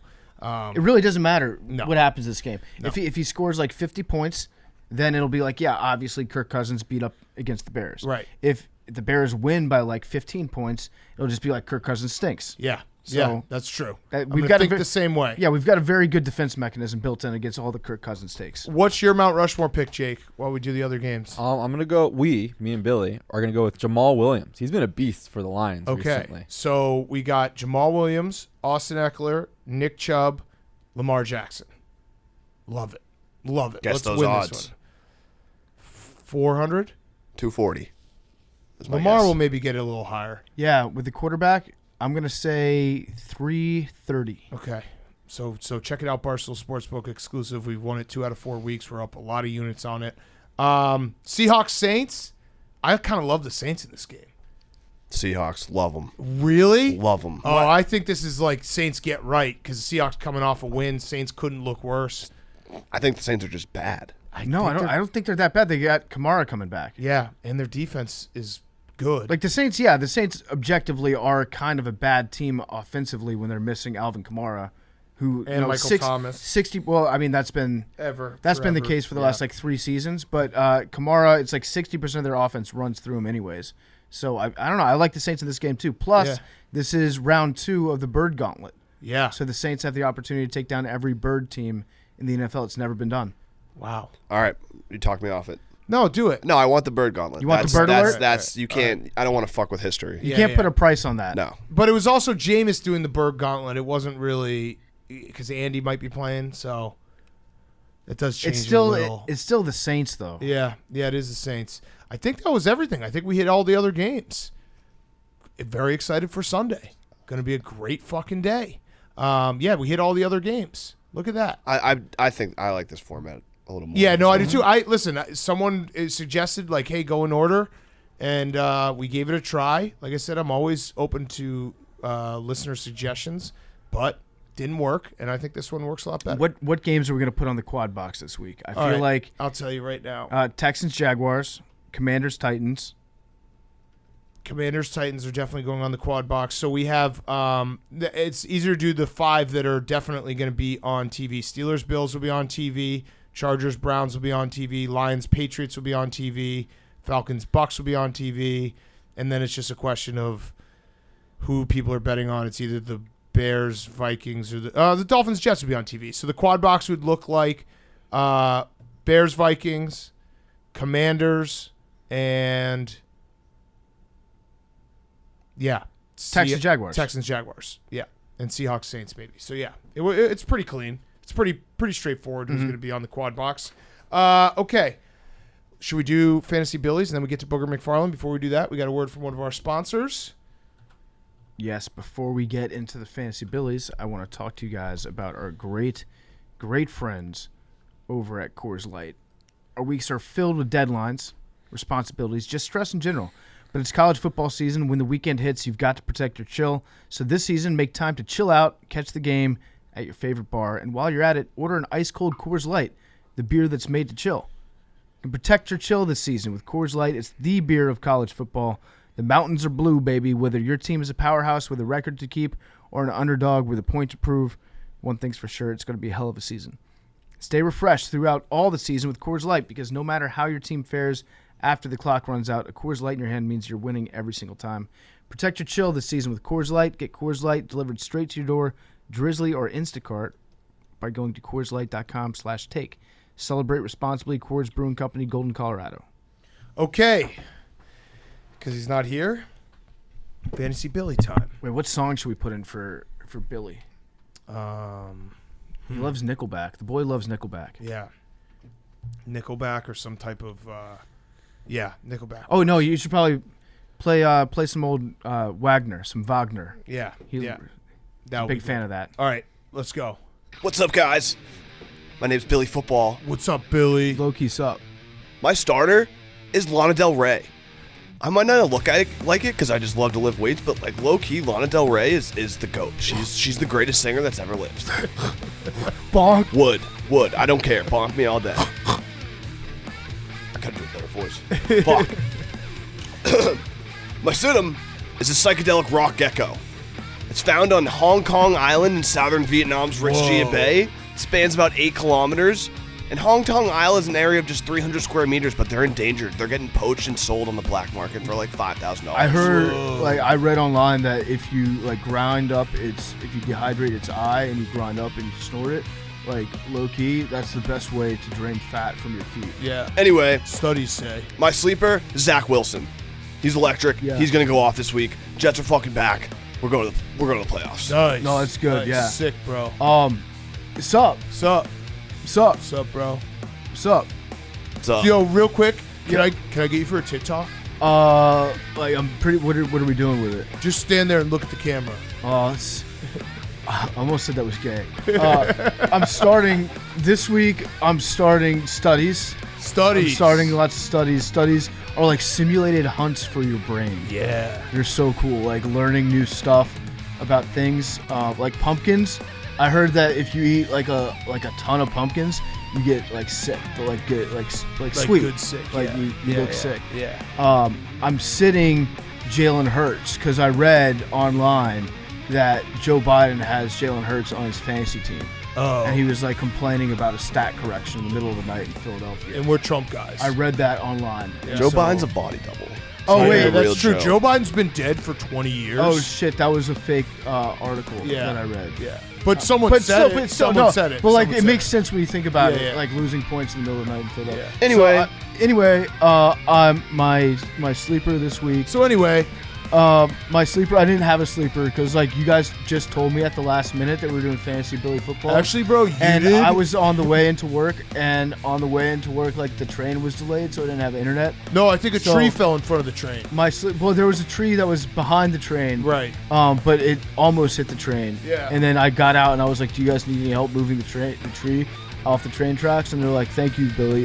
Yes, please help us." Yeah. And so then I think they're going to give me an award. But if you see a picture online of me moving a tree and my pants are falling off my butt during it, it's just because I was bent over so far helping to move the tree. Nice. It's not because I don't own a belt. Thank you for your service. What's up, guys? Hey, Billy. Hey, what's up? My stardom is fall fashion and high key. Wearing construction boots all fall, it's actually better than any other shoe because it keeps your feet warm, and if a 2x4 falls on your feet, you have steel-toed feet, and then also dudes think you do construction. I sometimes like to wear my Crocs underneath my steel-toed boots. Yeah. Because then people are like, "Oh, dude, that guy's feet are like size 17." Yeah. It also helps build up muscle in your calf Yeah. way more than regular sneakers. Low key, high key, it does. My sit-em, Justin Fields, because he's a vegan, so he's a soy boy. That's why he sucks. That's pretty much it right there. Like, I've done a lot of research about veganism, and I played football, so like, Justin Fields stinks. Also, like, playing on grass is good, but if you're a vegan and you're on grass, like, sometimes the animals and the bugs that are on that field, they climb up your legs, Yeah. and then they bite you. And also, like, the grass, like, because you're a vegan, you're like, oh, cool, a salad. So you just start eating the grass. And then my sleeper is Jordan Poole. He got punched by Draymond Green in practice. Like, is anyone thinking maybe Jordan Poole, like, Draymond's kind of old. Like, he's washed. He probably doesn't even know what TikTok is. So, like, it's sorry that, like, Jordan Poole is younger and probably should take his job. It's kind of crazy. It's kind of fucked up that he would do something like that. So, I stand with Jordan Poole. Like, he's just a younger guy. Sorry that age, like, these guys are fucking getting old. They're dinosaurs. He's the next generation, and that rubs people. Like, just because Draymond has, like, a successful podcast that people like to listen to, that doesn't mean necessarily that, like, they won't like Jordan Poole more if he did. Like, I could do his podcast. If Jordan Poole did Draymond Green's podcast, I think, like, the younger audience would be more into it. Right. All the bros. Hey, what time are we recording today? Not yet. We haven't. Later, probably. Right after dinner. What are we getting for dinner? Yeah. Want to order food? Yeah. Do you have the card? Yeah. My starting's LeBron. He wants to own a team in Las Vegas. Dude, I could entertain so many clients. if I lived in hell Vegas. yes, bro. He will be partying. You should become a trainer on that team because, like, no joke, you, like, know a shitload about the human body. Yeah. My sit-em is protesters. The guy who ran on the field on Monday Night Football, he filed a police report. Oh, Dude, pussy. how about stay off the fucking field and there would be no police report to file? Yes, facts. At the same time, we need to respect the rule of law, though. Yeah. And, like, I looked it up, and, like, I read this one dude, he sued McDonald's when he spilled coffee on his dick. And so, like, you can get money out of that because it is technically against the law because Bobby Wagner he's not like a law enforcement. Yeah, my sleeper is Le'Veon Bell. He's fighting an ex-UFC fighter later this month. I low-key think I could take him. Yeah, I mean, you are a fighter, bro. Want to know? Yeah. Also, he's like a running back, and so running backs, like, they're not that tough. Yeah. No, that's a fact. Yeah, 16. Okay. That was Fancy Billy's. By the way, I love that Draymond Green was like, yeah, Jordan Poole. The apology where he's like, I'm sorry this happened, but he kind of deserved it. Yeah. That's how you apologize. Yeah, what the Golden State Warriors say, they're like, we're going to evaluate whether or not we're going to suspend him. Yeah. That tells me it probably wasn't that bad. Yeah, right? Jordan Poole was probably being a dick, and Draymond was like, this is my team. Also, every team should have like some sort of mini camp or like preseason fight. I think it helps in the long term. Yeah, it worked out for the Bulls when Bobby Portis broke Mirotich's eye. Yeah, The team went on to win big things. Every team has a plan until they get punched in the face. So that just means that they've got a plan. Yeah, they got a plan. Okay, let's get to Booger. Before we get to Booger, PFT, you got a quick word from one of our sponsors? Before we get to Booger McFarland, I want to talk to you guys about our great friends over at Rocket Money. Do you know how much money your subscriptions really cost? Most Americans think they spend around $80 a month on subscriptions, when the total is actually closer to $200 plus. The Rocket Money app shows all your subscriptions in one place and cancels what you don't want for you.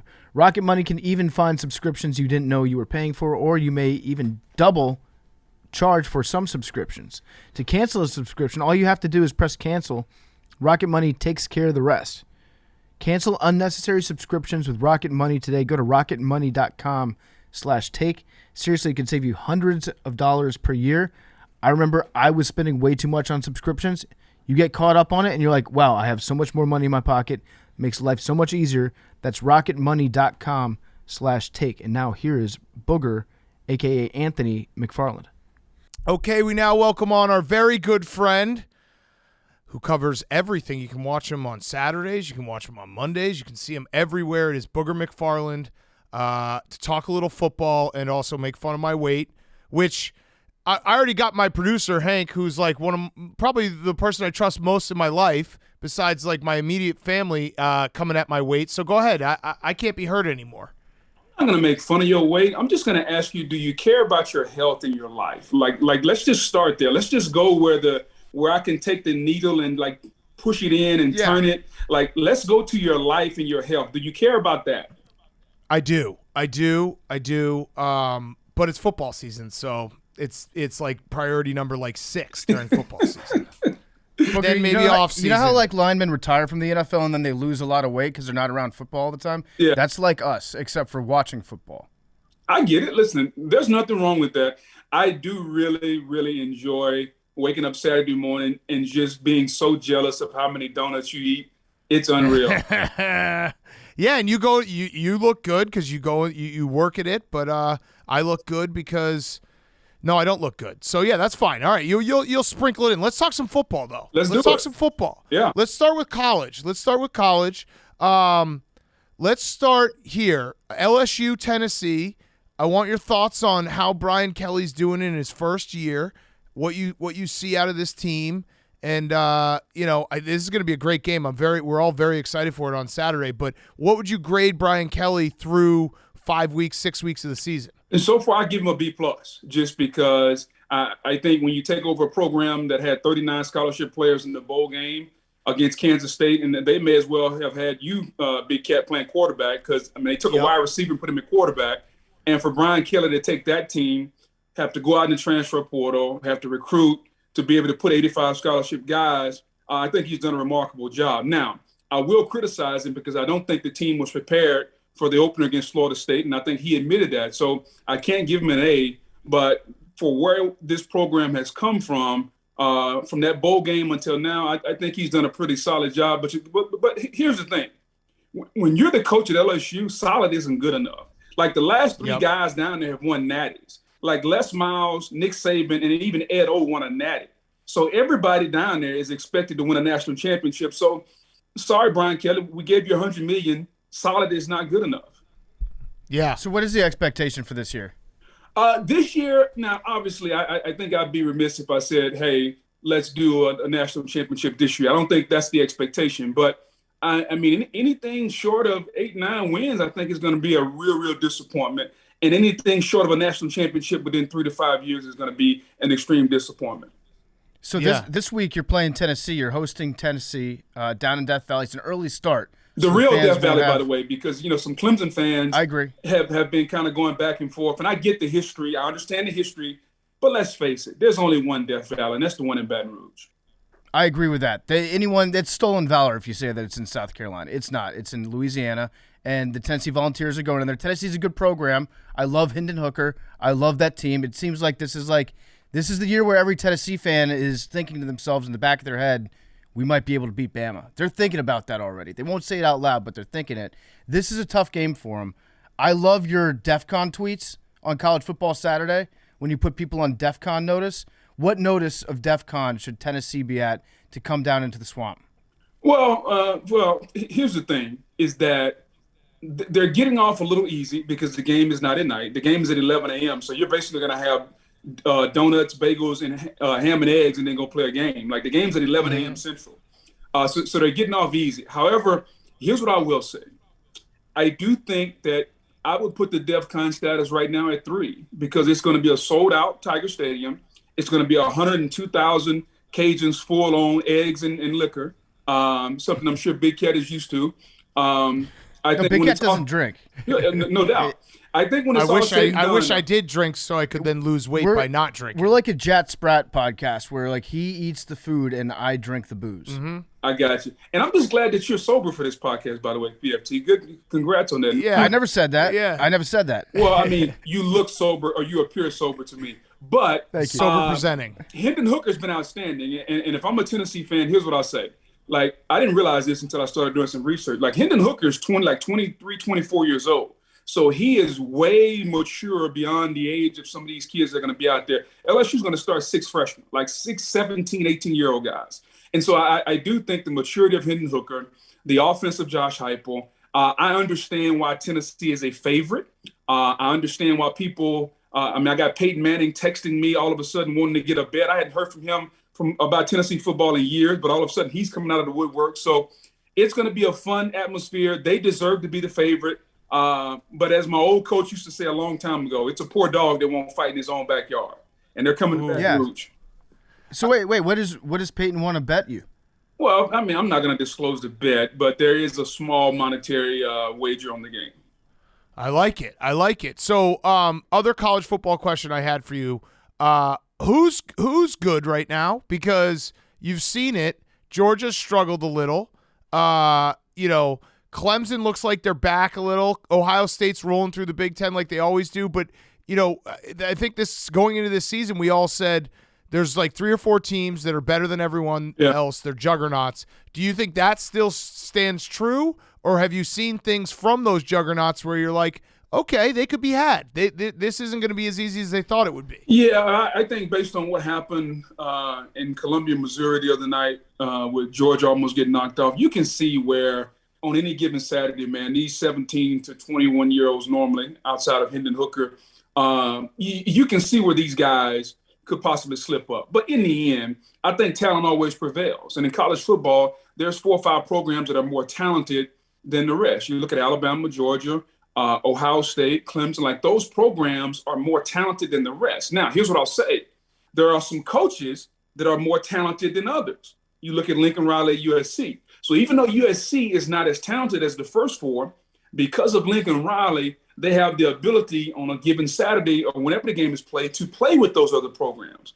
However, I do agree with the sentiment that we came into this college football season with, and that is that they're the haves and the have-nots. And, Lincoln gives USC an opportunity to play a little bit above. But other than that, man, it's those first 4 that I mentioned. Yeah. So the other question I had was my alma mater, Wisconsin, just fired their head coach. Why? Why did they do that, by the way? Because this is the worst Wisconsin team in 25 years, and it's going in the wrong direction. So, but what are the expectations though? Like you guys act as if the expectations are natty. No, they're not. The expectations are very clear. They're you have to win your non-conference games at home. You have to beat Illinois. You have to be competitive against Ohio State, not beat them, but be competitive. You have to win 8 or 9 games. They weren't going to win 8 or 9 games if they didn't make a change this year. That's just a fact. Like, they were in the wrong direction. My question though is, and we see it all the time in college football. I had Georgia Tech last week because they fired their head coach. You never had a head coach fired mid-season, but you obviously talked to everyone in college football and in the NFL. What does that do for a locker room? And do you believe in like the bump up when you get rid of a coach and you have like a new guy, new fresh tactics, new voice in the room? What does that do for these guys? Well, I think it puts everybody on notice, right? Just think about if the boss comes in and fires 3 or 4 people at Barstool. You guys are going to have to, show up to work on time and not come in hungover. Like, you're going to have to actually start doing things the right way. It's no different in a locker room. Like, when a coach gets fired, everybody gets put on notice. So all the players are now sitting up a little bit straighter. We're going to be on the details a little bit more. That's why you often see a bump up in emotion, a bump up in preparedness, a bump up in details when a coach gets fired. Think about Nebraska. Nebraska fires Scott Frost. They lose their first game, but they win last week. Like, right? Who would have thought? You look at Georgia Tech. Georgia Tech beat Pittsburgh after they fired Jeff Collins. Why? Because there's an attention to detail that happens. Now, is that sustainable? I don't know, because eventually football is not played with emotion. Football is played with talented people giving maximum effort for a sustained period of time. So, yeah, it puts the locker room on notice, but eventually you're going to have the right dudes out there playing. And I think at Wisconsin, let's face it, I don't know about you, but I think they want Jim Leonhard to be the coach. At least that's the feeling I get. Now, can Jim recruit and get the right players? Jim is a little younger. Maybe he can be a little bit more innovative. I think that's the road. If I'm a Wisconsin alum, I hope they go down, and I hope Jim can get it done. Yeah, no, and that is also part of the decision, I think, because the schedule is not that hard. It's the Big Ten West, and you're basically saying if Jim Leonhard can right the ship here a little bit and win 5 out of the last 7, then he can prove that, instead of waiting a whole year and then hiring Jim Leonhard, let's see if he can do it right now, and then he's off and running and ready to go with scholarships and all that stuff and recruiting. Yeah, I completely agree. By the way, I'm gonna step away because I'm gonna send you guys something. So I'm gonna send you guys this. This is a Booger bobblehead. Ooh, because nice. It's you look fat. I still have hair because I see you guys have bobbleheads in the background. So I'm gonna make sure that I send you guys a bobblehead.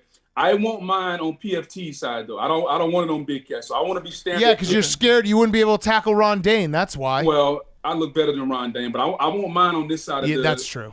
Of the studio. Booger, I don't know if you can dictate our decoration as a set up here. Does it have a booger on it? Okay, if you're asking politely, I'll tell you what. I'll make you a deal. How about this? Last time we had you on the show, I think we gave you a little fastest 2 minutes boomerism to put in Chris Berman's ear, and he ended up using it, the Jalen Hurts so good thing. Correct. Since that time, we have interviewed Boomer, and he's everything that we thought he'd be. He's the man. We love Chris Berman even more after we've met him. I had one that maybe you could put in his ear for whenever Kenny Pickett plays against like Russell Wilson or Zach Wilson. Okay. I think we used this last week on our fastest 2 minutes that we do. Just tell him like Wilson Pickett. Wait till the midnight hour. Wilson Pickett. Boomer will love that. Mustang Sally. Yeah, I got you. Like Mustang Sally, wait till the midnight hour. I feel like Chris would get there eventually on his own, but maybe if you just kind of like nudge him in that direction, I think he'd really enjoy that. Consider it done, gentlemen. And after we get done, if you'll send me the address, I'll send you the Booger bobblehead. All right. Does it have a booger on it? Does your Booger bobblehead? No, it doesn't have. No, it has my real name, which nobody calls me that anymore. But I think it'll be cool. It'll be a cool addition if you'll have me in your studio. Okay, Anthony. Yeah, no problem. So, Big Ant. It sounds weird just saying that. Exactly. Yeah, I like Booger better. So, I've enjoyed you on ESPN this year. You've been doing a lot of NFL stuff as well. Robert Griffin has been all over the place. RG3, he raced a bird before Monday Night Football, and I'm just curious, like how has it been to work with him? Is he gonna like be down on the field trying to get a TikTok with Jackson Mahomes against the Chiefs this week, or what's his angle gonna be? It's been really cool because like I'm 45 years old, and RG3 is RG3 is a lot younger, almost a decade younger than me, and so for me to kind of still work with a guy who just got out of the league, who's trying to be hip, like he's into social media, he's into all these different things, and so like he's still trying to be a part of that culture. But what I tell him all the time is this: I say, hey, big guy, remember, you're on the desk now. Like you're no longer playing, so you can stop racing birds, you can stop running hurdles and trying to run 40-yard dashes. Like you are officially a has-been. He gets so hot, and we have some fun with that. But he's been really cool. It's been cool to get to know him. He is definitely a welcome addition to our set, a lot of energy. But I feel like I'm surrounded by quarterbacks. Like the other day, we were in San Francisco, and I got RG3, I got Alex Smith, I got Steve Young. I'm like, do we need any more quarterbacks on this set? Right. Yeah. No, it is true. It's very quarterback heavy. Quarterbacks always play. They're protected at all times. So who do you want? Like, what's a lineman that you would want to work with? A lineman. Wow. I haven't thought about that. I work with some good ones already with Spears and Jeff Saturday, Damian Woody. Like linemen are really hard to come by. There's some cool ones on Twitter you follow. Like Jeff Schwartz is a really good friend of mine. Like he's a real. He's a Pac-12 guy. He went to Oregon, so I hold that against him. But he's a good friend of mine. Mitchell Schwartz, his brother, like the Schwartz family is kind of, even though I don't know Mitchell that well, like I follow them and like what they do. So those are a couple that just come to mind off the top of my head. Okay, so sticking with lineman talk, I have a game this weekend that I can't figure out. Okay. It's the Cowboys and the Rams. Mm-hmm. The Rams, obviously, in the NFL, you always want to take the team that's looked, the team that looks bad, you take them versus the team that's looked great in the Cowboys.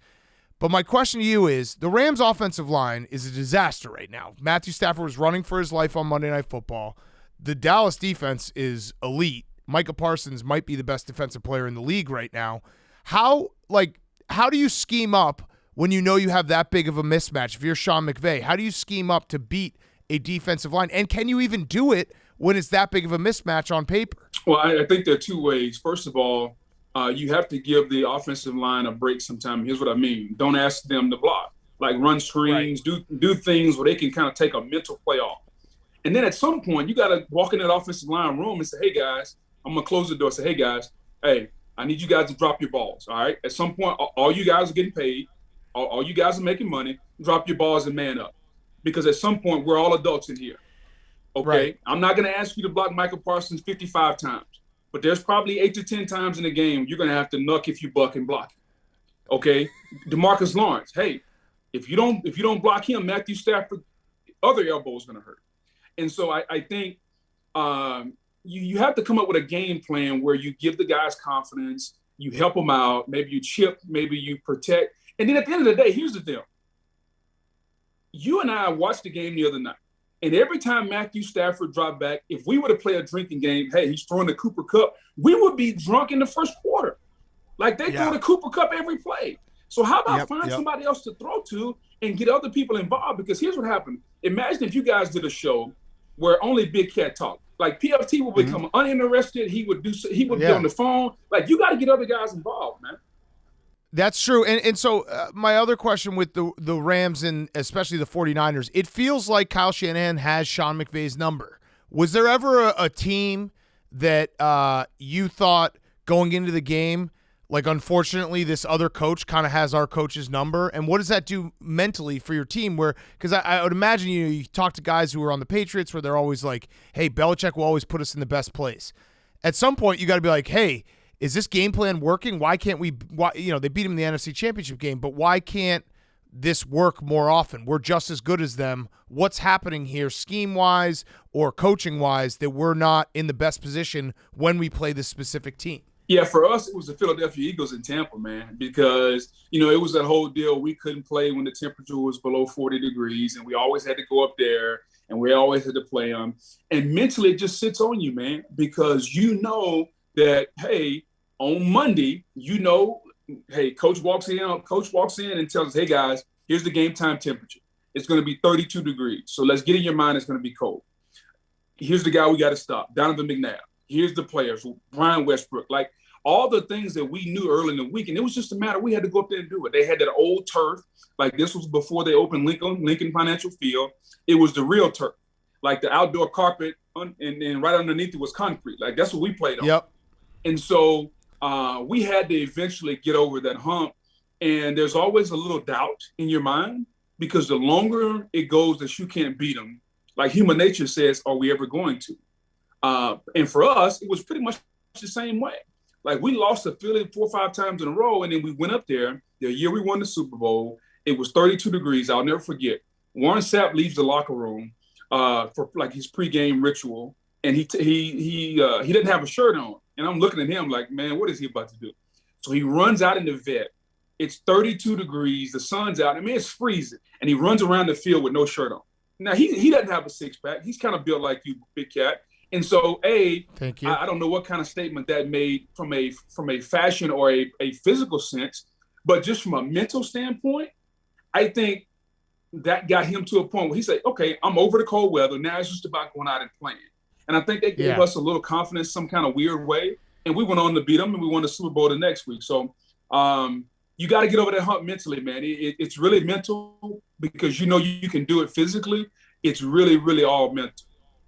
Yeah, that's interesting. Did you ever have any teammates that would be like, don't wear long sleeves, don't wear gloves, don't let them see you, that looks weak?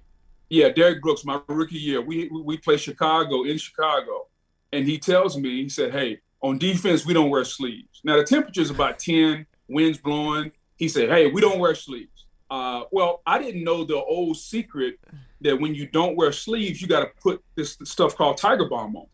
It's Tiger Balm / Vaseline. It basically closes up your pores. And if you notice, when anybody plays in the cold weather, here's a little tip. Watch their arms. Their arms are always going to be glistening and shining anytime the weather is cold. Well, they got this stuff called Tiger Balm on, and it basically kind of closes your pores up where you don't feel the cold weather as much. Well, I didn't know that. So Derek Brooks had that on, but I didn't. And so I'm down in my stands in Chicago, and I put my hand down, and all I have on is my pants. Underneath, I have a jock strap. So as I bend down, the wind comes screaming through those pants, and it felt like it went right up my butt all the way out my nose. And when I tell you, it's the coldest I've ever been in my life. I had literally chill bumps on my arms, man. But the next time I learned about the Tiger Bomb, and I also learned about drinking just a little shot of whiskey before the game. To hell with the chicken broth. Just get you a little shot of whiskey, kind of warms you up also.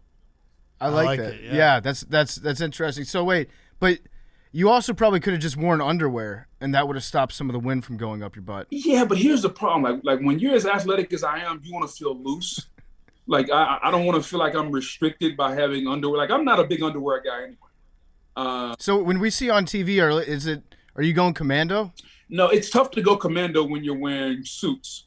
Because I don't want the fabric, rubbing in the wrong place. I don't want shade. And I can't put Boudreaux's butt. I can't put all that stuff in my nice suits. However, when I'm just walking around like on a normal day and I got shorts and a t-shirt on, yeah, it's free willing. Who was it? It was Mark Teixeira, right? Whenever he's on TV, he wears just a jockstrap. Yeah, and that's it. He's kind of a weirdo though. Yeah, that's really weird. A jockstrap with a suit. Yeah, Mark. He's a baseball guy. They get superstitious. He probably went like 3 for 4 one time. And he was just wearing a jockstrap, so he's like, every day for the rest of my life, that's all I'm going to wear is a jockstrap. Yeah, that can't be comfortable, man. Because here's the thing about the jockstrap. If the jockstrap is the wrong size, then you'll start to be cut in certain areas. Like, it's so important to get the jockstrap the right size. But here's the problem.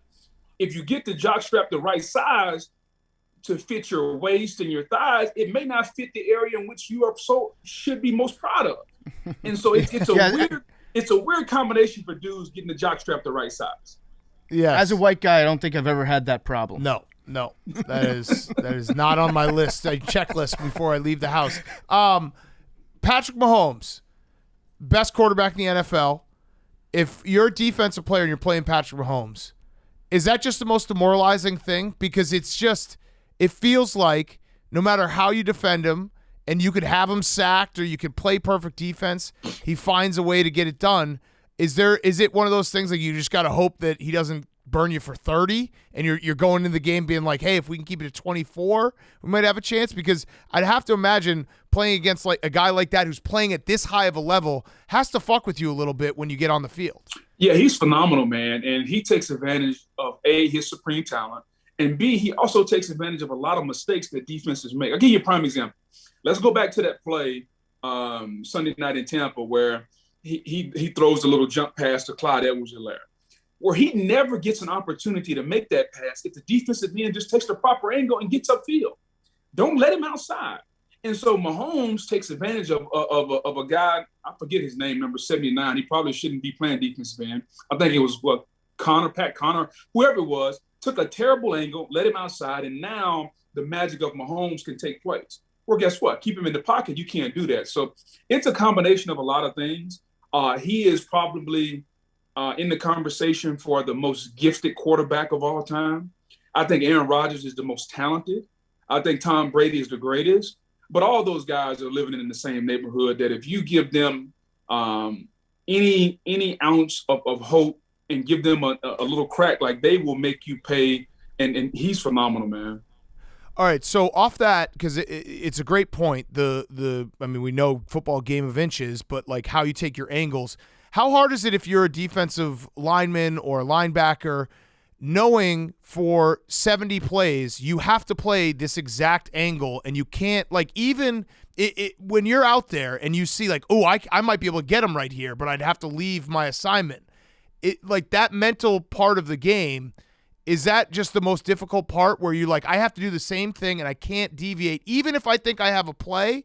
Because if I think I have a play, he'll burn me and throw a touchdown like that. Yeah, that's a great point by you. First of all, that's might be the first one on this podcast. Great point. Thank you. Thank you. Here's the thing I'll say. It's not hard on play one because you're fresh, you're pumped up, the crowd's into it. It may not be hard on play 10. But when you get to like play 30 and you're a little tired, and you're starting to see like 2 or 3 Mahomes back there because you're out of breath, then it becomes critical because most people, when they get fatigued and when they get tired, they become mentally weak. They give in. Oh, I can't get it. I'll do something else. I'm going to go and it's like the guy from, I know we've all seen the clip of the Denver Bronco guy chasing the Raider guy, the big offensive lineman that just dove and he had no chance. Mm-hmm. Well, guess what, big guy? How about run faster and you won't have to die? Okay. And he just dove and gave in like, hell, screw it, I'm done. And so what happens is, as a defensive lineman, you have to make sure that you're rotating in and you're fresh. That way you can not only be sharp physically, but you got to be sharp mentally, man. Like we have a saying, or we had a saying in my defensive line room, like when you get tired, shit creeps in, okay? When you get tired, like shit starts to creep in. I mean, you start seeing things and imagining things that you shouldn't be doing. And it happens to everyone. It happens to even like the greatest players. And you have to fight against that. And you do it with conditioning in the offseason. And you also do it when you get an opportunity in the game, like you got to sub out. Like get somebody fresh in to chase this dude around for 60 or 70 plays, man. Yeah. Who do you think is the best defensive lineman in the game? And let's just pretend hypothetically for this situation, TJ Watt is and Aaron healthy. Donald is you're saying healthy. Okay. Yeah, he's healthy. Yeah. Here's what I'll say. I think Aaron Donald is the best player in football that's not a quarterback. Quarterbacks are always going to get the notch above because they touch the ball every play. He's the best non-quarterback in the NFL. I think there are some guys that are right there, a quarter step below him. Myles Garrett, TJ Watt, Michael Parsons, Nick Bosa has been playing phenomenal. I don't know if you guys have been watching him. He's outstanding. Who am I missing up front? Like those are the guys that consistently do it and do it at a high freaking level, man. And there's some other guys who can kind of flip the switch and give you a game or two where you're like, man, hey, Von Miller, man, game one, woo, still got it. Man, Von hadn't been the same since game one. Like it's like there are some guys that can give it to you, but the guys that give it to you every single week, TJ Watt, Myles Garrett, Aaron Donald, Michael Parsons, Nick Bosa, like those are the guys that, man, I just watch them. Like I don't even really watch the ball sometimes. When you at the end of your career, were you? Because you mentioned Von Miller, and that's a good point. Like he has these flashes where like, oh, that's old Von Miller, but then he could maybe disappear for a game because he's older. Did you notice at the end of your career, like, oh, I'm going as hard as I can. I'm trying to do everything I used to do, but it just isn't, that same explosiveness isn't exactly there. And that's the difference between what I was 5 years ago versus what I am today. You notice that, and all the good players, or even really any player, notices this, is that you watch the tape and you just watch practice and you see yourself moving and you're like, wait, who is that? And you're like, oh shit, that's me. And it kind of shocks you for a minute. And you can kind of do some things to kind of beat the system a little bit because you are a veteran and you understand what the play is going to be based on formation, like tendencies and all those good things. However, at the end of the day, man, most players are honest with themselves. Like you know when your fastball is gone. Like because guys that it would be like me lining up against you, Big Cat, and like, man, Big Cat blocked the hell out of you today. Like there's no way if I'm in the right frame of mind and you're in the right frame of mind that you can block me. So if I ever showed up at work one day and I turned the practice tape and you were blocking me, I would literally get up, walk down to the GM's office, and retire at that point. You turn in your own badge and your own gun. It's like, I know I don't have it. Yeah. I mean, it's always fascinating to me, the end of careers where it's like, these guys know exactly what to do, and they can get by a little bit on veteran savvy, but that one little piece of explosiveness is not there, and that's the difference of what they were and what they are. Well, that's why quarterbacks can play so long. Like as long as a quarterback physically doesn't have any crazy stuff going on, because their game is so much mental and decision making, and that rarely goes away until you get like much older. And so people look at Tom Brady, and he's 45 years old, and he's still playing at a high level. It's because he hadn't really had a ton of injuries physically. I think the ACL was really the only major one. Other than that, he can still process and make great decisions at a high level. So quarterbacks can do it for a long time because they know what the game is going to be before the game is ever played. Whereas a position like mine, man, like it's physical. Like it is Mortal Kombat for 60 plays every Wednesday and Thursday, or it used to be, and they done changed the rules now. But, every Sunday it's Mortal Kombat, man. Like you got to go hit some dudes in the mouth and bang heads for 2.5, 3 hours and hope you win and then come back and do it again. And oh, by the way, the NFL wants to add another game, and then we're going to add another game. So now we're going to be at 18 games in a couple of years, and it's tough, man. Yeah. I have one last question for you. Next Thursday night, so we're going to air this tomorrow, so Thursday Night Football will have already been played, the Broncos, the Colts. Next Thursday night, we've got a matchup that I think America is just clamoring to see. Should be an offensive explosion. Two fantastic franchises with high hopes for their future. The Washington Commanders at the Chicago Bears. So those are my and Big Cat's teams. We have a love-hate relationship with our own franchises. I think we're more realistic about our franchises than most people are about theirs. Like, we understand exactly who we are. We're a couple losers, and we root for a couple loser franchises, and that's okay. So can you just give us which team do you think is less depressing? The Commanders or the Bears? And that's going to be my pick for next Thursday night. Which team is less depressing? So which one puts me in a mood where I just feel like don't even watching football? Yeah, which team would you rather watch? And if you were to become a fan of one of these two franchises, gun to your head, what do you choose? I'm choosing the Bears because if I'm a fan of the Bears, that means I'm going to go watch them play a couple times. And Chicago's a really good food city. So therefore, for me, I'm going to go, and even if they play terrible and the offensive line stinks and Justin Fields can't hit the side of a barn, I'm going to have a hell of a meal at some point. Chicago cut. Okay. Hey, Chicago cut is awesome. Okay, it's going to be a great place to go eat, and you know what? I'm going to still enjoy it. So yeah, I would choose the Bears, and I would tread lightly. But by the way, all seriousness with this, if the Bears don't fix their offensive line, Justin Fields is headed toward being the second coming of what's the Carr kid that was in Houston? I forget. David Carr. Yeah, I forget the Carr brothers. They both look alike. David Carr. Yeah. That's racist. Yeah, no, it is. Not racist. What do you mean? They look alike? We all look alike. Yeah. No, that's fine. All right, my last question. Roback, RHOBACK. Use code TAKE for 20% off your first purchase. Q-Zips, hoodies, polos, roback.com. They got new joggers as well. They're incredible. RHOBACK.com. Use code TAKE for 20% off your first purchase. My last question is similar to that, where the Lions, let's talk about the Lions real quick. Offense has been incredible. Defense has been garbage. What does the locker room look like when one side of the ball is just completely the reason for the losses and the reason for everyone saying, like, this isn't working. You guys, we're going out there every week. We're busting our ass. We're doing our job, and you guys can't hold up your end of the bargain. I think there are two things at play. One, do you see the guys putting the effort? So if I'm an offensive guy, do I see the defense extra meeting? Do I see the defense lifting weights, paying attention to detail? Are they getting in early? Are they staying late? Are they doing all the little detailed things to try and get better? If they're doing that, then I'll cut them a little grace. Like I'll give them a little bit of leeway.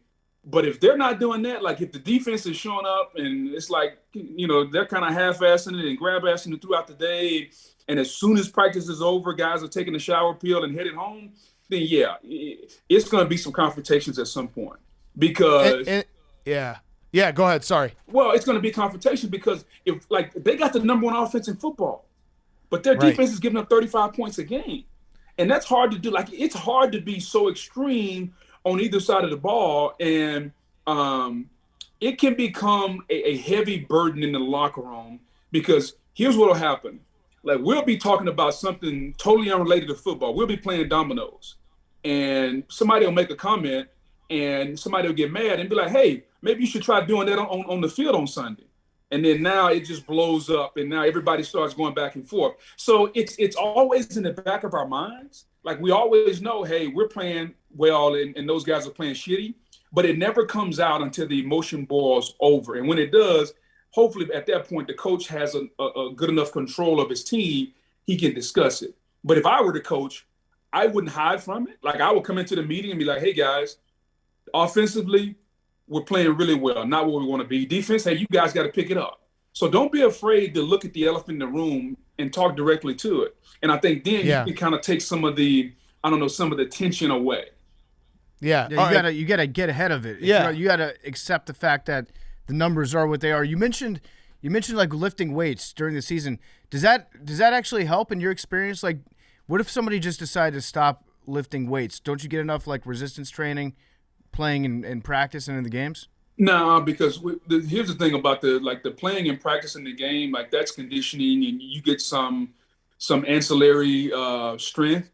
but like you have to train your body, man. Like those muscles need to be trained. Those muscles need to be now. Obviously, we're not maxing out, and for just be kept maxing out means you put the maximum amount of weight. I got it. I didn't know if you knew that. Yeah. So like we're not maxing out, but you have to continue to train your body so you can be at peak performance.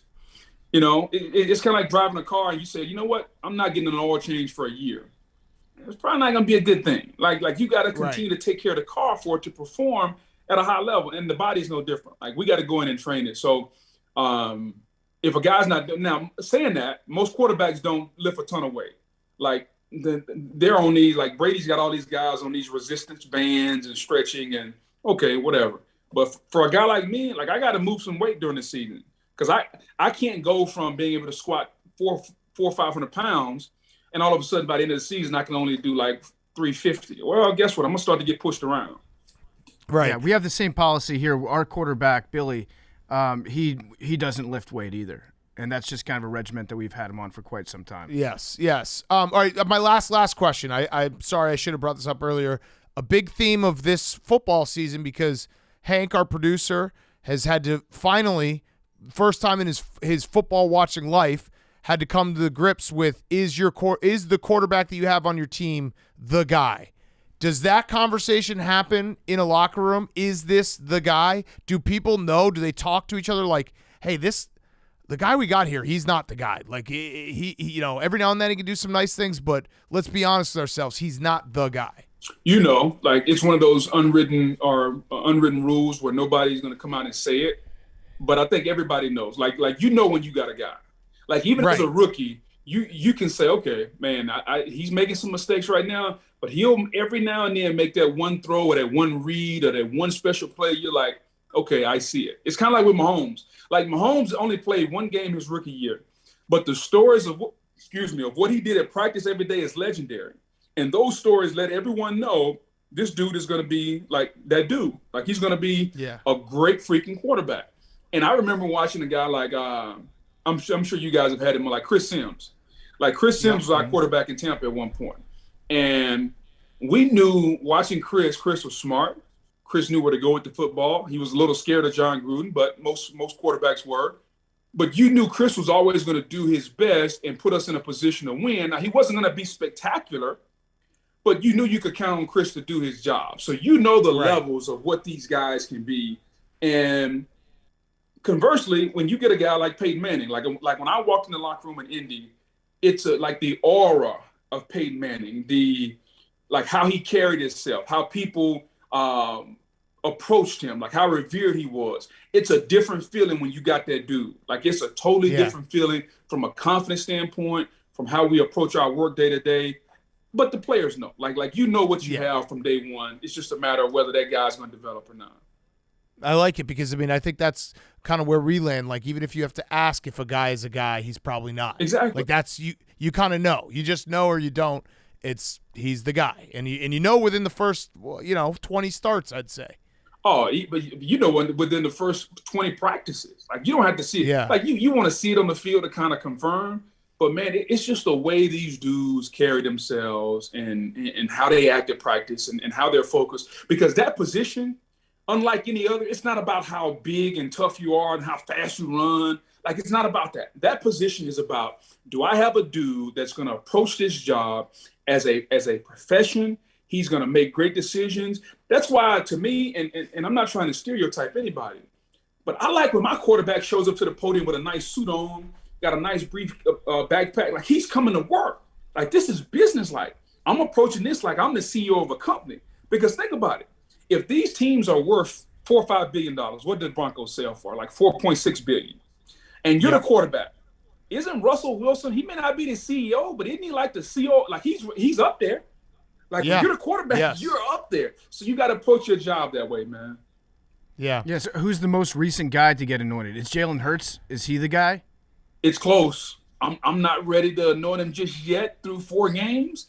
But if he continues to play this way, he'll get $250 million when the season is over, and he will be. It'll be a great story because I'll be the first to admit publicly, even though everybody, I knew Jalen was gonna. I had my doubts, man. If you go back to the game they played against Tampa, in the playoffs last year, he looked bad. Like he looked so bad. Well, the improvement he's made from game one to where he is now has been outstanding. I give him credit.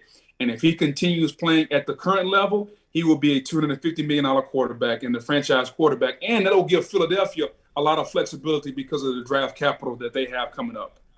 Yeah, I think in my mind, the most recent person to become a guy is Joe Burrow. I'm trying to think if there's anybody that's developed into a guy like at the end of last season, so far this season. But when did guys getting close? But Joe Burrow left LSU as the number one pick. Like, did you ever think he was not going to be the guy?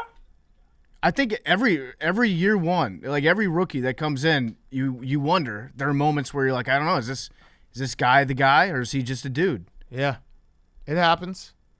It happens. Yeah, I think Jalen has taken that step.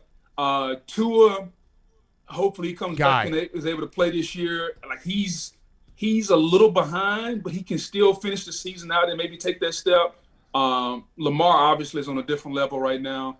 Kyler has gotten paid like he's taking that step, but I think some of us doubt that he has. Yeah, he is. He's a good case of like the guy test. Yeah, because you're like, I think it is, but there's also times you're like, I don't know if that is. Like for Kyler, it depends on if the iPad is working that week. Like if the iPad is working, he's in good shape.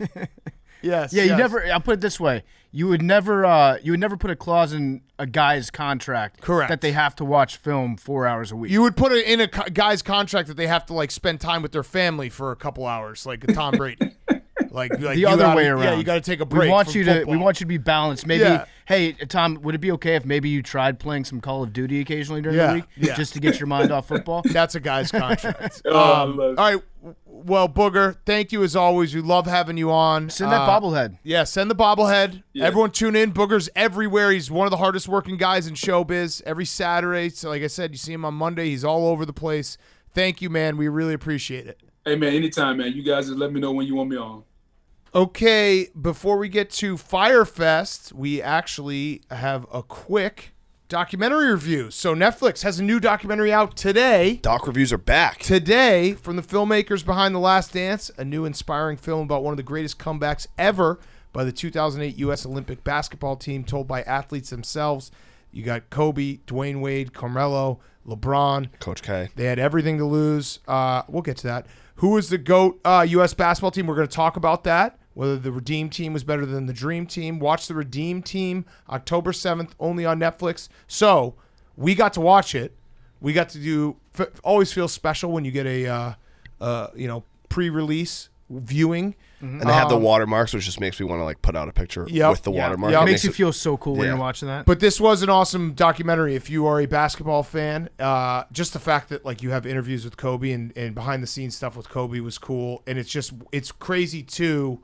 It was like a time capsule because you got to see LeBron before he won anything. You got to see like Melo, the greatest Olympian of all time. All these guys. Booz was in there. Carlos Boozer. Well, I'd like to say I had completely forgotten about one of my favorite Olympians of all time. One of my favorite basketball players of all time.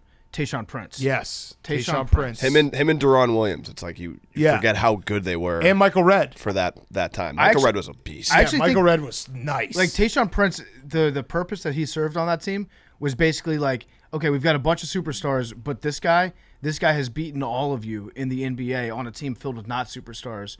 And in a way, he was like the defensive leader of it. Yeah. So it's a very cool documentary. It goes through the entire history of like USA basketball. David Stern, I love David Stern, like flexing on everyone, being like, yeah, we're sending our pros in the early 90s. For marketing. Yeah, for marketing. It's like, no, we're just going to dominate, which obviously everyone remembers the Dream Team. I would say the Dream Team was the greatest basketball team of all time. Yeah. But and it's not even close. Yeah, well, yeah, probably not close, but this team was very, very good. The Dream Team I disagree. The Dream Team did not use a timeout. Yeah. The entire tournament. Yeah. I mean, I definitely think it's the Dream Team, but I'm just saying this team was fucking stacked.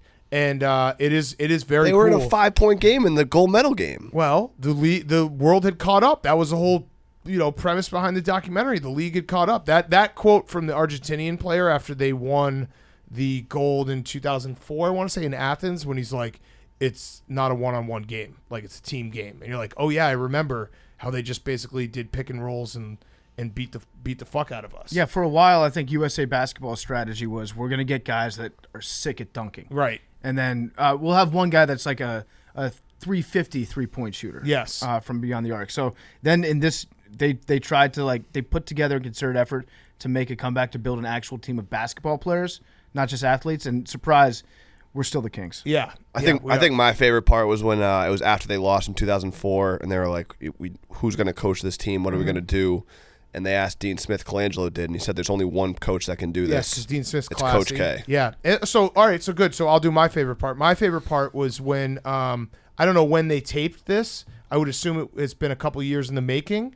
I don't think so. Dwight Howard was wearing a Kobe shirt, which I don't think he'd be wearing before. All right, so let's say it was a year ago.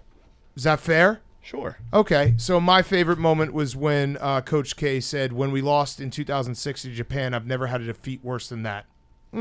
Wonder if that's still the case. Yeah, it is the case Yeah, I because wonder if that's he's still an the American case. patriot and I he cares wonder about if his that's country still more the than case. his team. There are two losses that happened. Coach K, last the year way that he, might- the way I like Yeah. the way that he got everyone to buy in was just like A lot of F-bombs from Patriotism. Coach K. Yeah, a lot of Yeah. F-bombs, not good for the kids. Coach K was like, "Listen, we're going to serve overseas guys. Yeah. As a unit, I'm excited to try this out." I just wonder if Coach K would still say that, I don't know if he'd say it. I don't know if he'd say that his worst loss was 2006 to Japan when he lost to his bitter rival in his last year coaching. Twice. Allegedly Shut last up, year Jake. coaching twice, and one of them including in the Final Four, the first time they ever met in the NCAA tournament. Huh.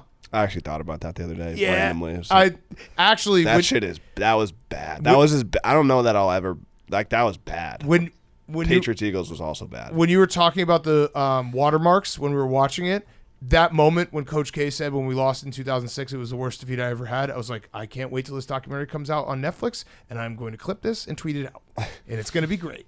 And it's going to be great. So it is a great documentary, though. Like, it is the perfect documentary if you are a fan of, if you are too young to remember. I learned a lot. Yeah, the Dream Team. I don't remember them losing in 2004. Yeah, so this is your team. And It's a like, this is stain. all the guys. It was a stain on American basketball. It was. when we started to lose. We were in danger of just becoming losers. Yeah. For a while, which would have been very embarrassing. Yeah, that clip with the like it was like local news, and the woman was like, "They call them the Dream Team. They're more like the Cream Team." I was like, "Damn, brutal." That's like tough. Derek Jeter. Yeah, Derek Jeter. Yeah, it's like you can't come back from the Cream Team. A lot of excuses from LeBron, but No, was good. I like seeing LeBron because again, it's like a time capsule. You get to see LeBron before he became like truly LeBron and winning all the rings, and he was still in Cleveland, and he even said something like that, like I would love to have a ring, like in like one of those clips where he's walking down the hallway. And you're like, oh yeah, shit, this is 2008, 2007. That's when everybody liked LeBron. Yeah. He didn't really have any natural predators out there. Everybody was like rooting for him because he was on such a bad team. Right. And he was so likable. Everyone's like, I really want LeBron to win a title. And it's also just great seeing Melo in his element, USA Basketball. But yeah, go watch it. Out now on Netflix, The Redeem Team. It's a perfect like hour and a half watch, and very cool behind the scenes. Like, just watch. We don't want to give too much away. Watch for the Kobe Pau Gasol storyline. That was awesome. Like, that was the moment where I was like, this documentary rules. Mm-hmm. So check it out. Netflix. It is streaming now. It's called The Redeem Team, out on October 7th, only on Netflix. So make sure you have Netflix and watch, and you can decide who is the GOAT USA basketball team of all time. All right, Fyre Fest of the week, wrapping up. Hank. So I mean, Shout out Hank. He hasn't called me fat once this episode. no, I never would. Mm-hmm. That was. Have you thought it? It was satirical. Mm-hmm. No. Have you thought it? Today? Yeah. Have you thought that Big Cat Of was course fat he today? has. No. Of course Be he honest. No. Be honest. Of course he Not has. today. I have. When Why? I'm walking down the hallway, Hank is just in his mind just being like, "Boom, boom, boom." No, again, it's usually like when you talk about food. Like when you say 14 hot dogs in 12 hours isn't that much. It's not. That's a fat ass statement. This Not that edition- you're a fat ass, but The initial debate will be on PMTV. Oh, out now. yeah. So Nice. if you want to see what's actually sparked that, go to the PMT YouTube. Yeah, Hank's phone call.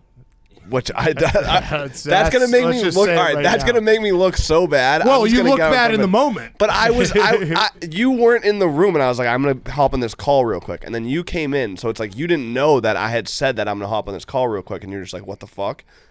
So it's gonna make me look bad, but I had like said what I was doing. Whatever. Okay. It is what it is. Slander. Just so you know, it will look bad on PMTV, but it was bad in the moment for everyone. It was actually funny how bad it was. Well, it was shocking so to me disrespectful. when Hank did it wasn't that, but like that's what I was like. My eyes got like wide as saucers. I was like, I can't.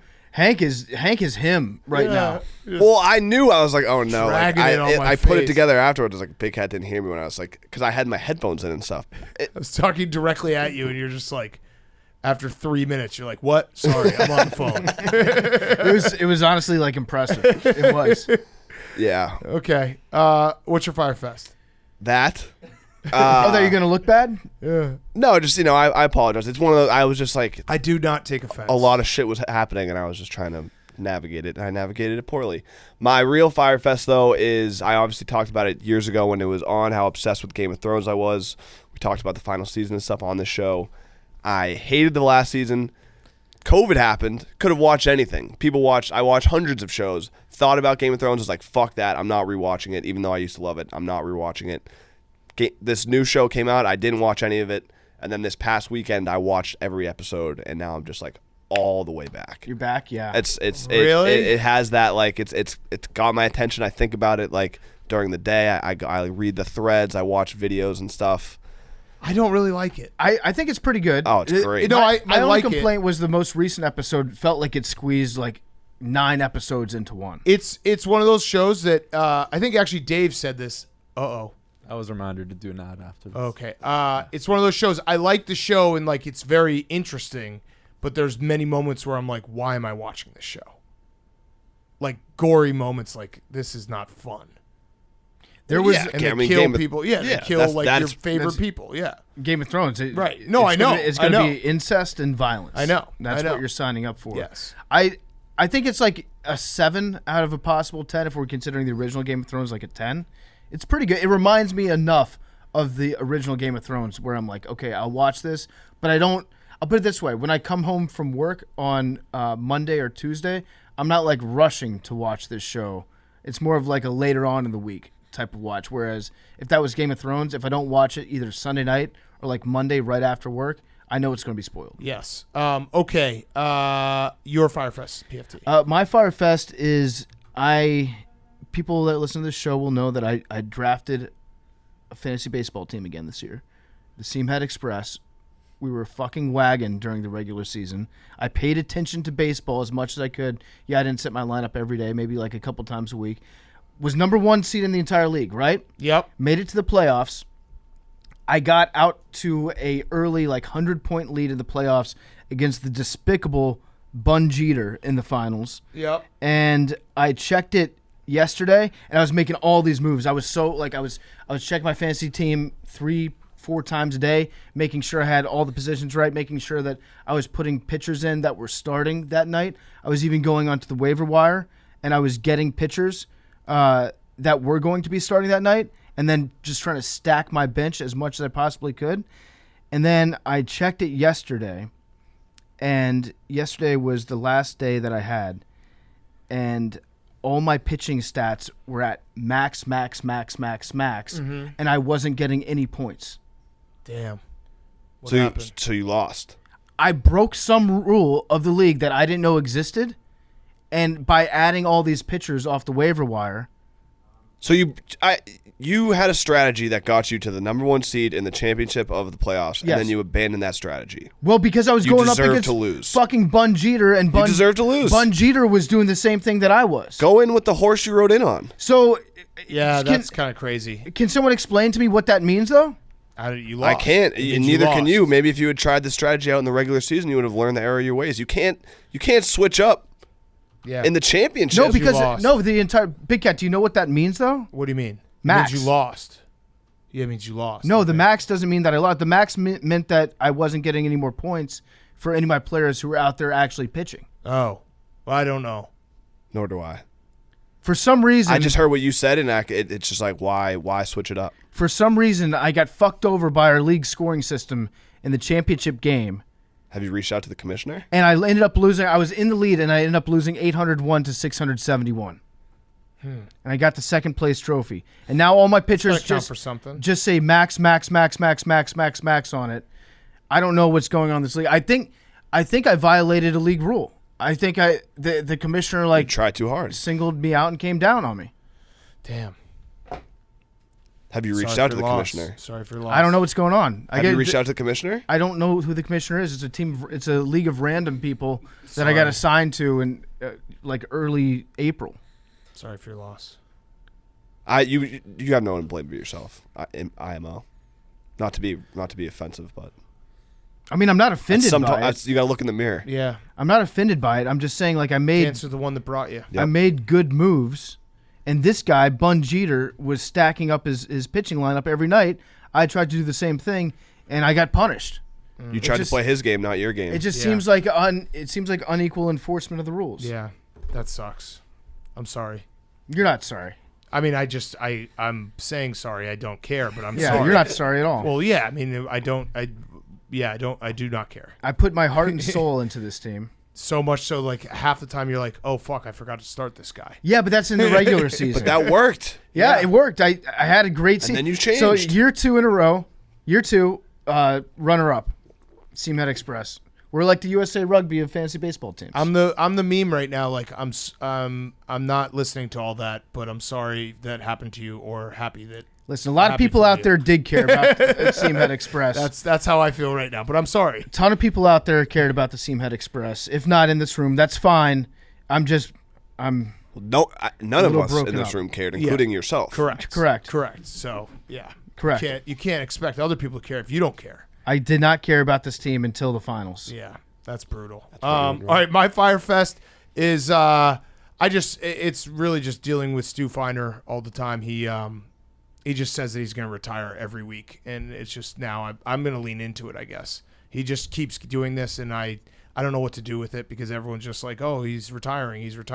He just does this for drama, and I have to just play along now. He's a little bit of a sympathy farmer. I think a little bit. I know. A little bit. I think he did it once. He loved the outpouring of support and like, don't retire too. So he's like, in classic Stu fashion, I'm just going to just beat the shit out of this horse until it's dead. Yeah, 100 times. and everyone's gonna every time he's basically saying that he's dead every time, so everyone could be like, "You're a legend. I love you. Don't like fuck Dan. Like, why would he, squeeze you out?" It's like, well, what do you want me to do, dude? He's gonna keep doing it. He is. It would be funny if Stu did like the mental health card. I don't think if he was like, yeah, I'm checking myself into a hospital. Like he probably will do that actually. Now that I'm saying it. Because that's the final boss of the sympathy farming. So is he not actually quitting? No.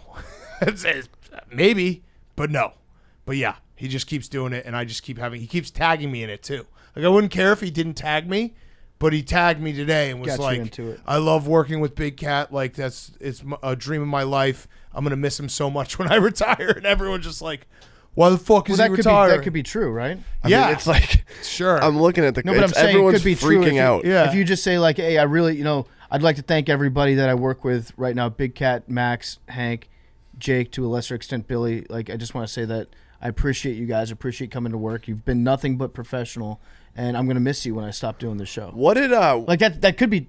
That's all accurate, right? Yeah, except that he did, as my time with Barstool Sports is coming to an end. Oh, so he just said he He's is sympathy farming. Oh, what did you tweet? So you tweeted. I think it was when Liam. You're like, oh, we have show news announcements coming tomorrow. Yeah, and everyone was like, the show's over. Yeah. That's you can easily rig it where you can sympathy farm being like big announcement. Like we've talked about it, like just saying PMT's done, and it's like for the weekend. So we'll see on Sunday. All right, Jake, finish this off. Yeah, so Wednesday, I was a good Jew. I fasted, so I was starving Whoa. all day. It's all right. Which So sucked. I know how you mean to say that, but when you start out like that, it sounds racist, but it's not. Why? I don't know. It's just No, he the was way saying it that hit for me. his grandmother who might be listening. Yeah. Yeah. That was what he was doing. So all day you're starving, and then when you break the fast, Your tummy hurts? I eat like 2 pounds of tuna, like 2 bagels, and then you feel like crap. Out of a can? What? Out of a can? No. You got to just slow yourself back in. Yeah. Easier said than done when you're starving and there's food in front of you. Or just don't do any of that. Or not fast. This Yeah. is my second year. Wait, what about your tweet about you had to like run around New York trying to find a falafel or whatever? Yeah. What? I went to like 3 grocery stores to find a challah. Why? Oh, okay. Uh-huh. Yeah. And That was Tuesday. A falafel egg? Brutal. Yeah. Yeah, he nailed it. That's more He racist nailed than. it. Yeah, he nailed it. I knew it was no type of Look bread. at your falafel. No, Yeah, just don't do it. Yeah, I don't. Did have you do to the water part? No. So you drank water. You Yeah, have it was to. literally You just have eating. to drink water. It was just eating. We knew that. How bad did your breath smell? Probably pretty bad. Ugh, gross. 2 bagels. 2 bagels, a lot of tuna, Falafel. some falafel. I would love to hear Hank explain what Judaism is. Any religion. Any religion. No, challah is Islam. probably the most underrated type of bread. It's good bread. It's really Ooh, good. that's a good debate that we can have. Yeah, Mount bread Rushmore debate. breads Mount next year. Rushmore. Judaism is just Christianity, but it's 0 BC and before. They don't mess There's with that. one book. Yeah. Yeah. Yeah, There's one book. it's old school. Yeah. It's Tom Brady with the OG Patriots. OG shit.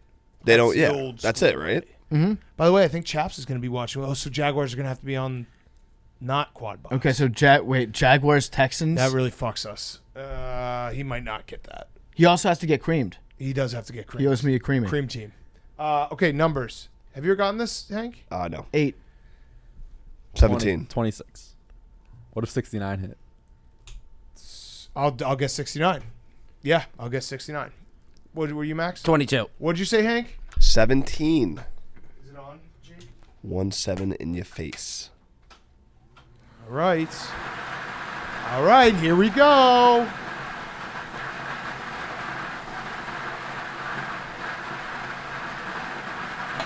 $14. Oh, so Damn, close. so close. You were just, what, Sorry, 3 off? Hank. Sorry, Hank. I'm rooting for you, bro. Thanks. Love you guys. Jake, do you have an animal fact? I forgot one.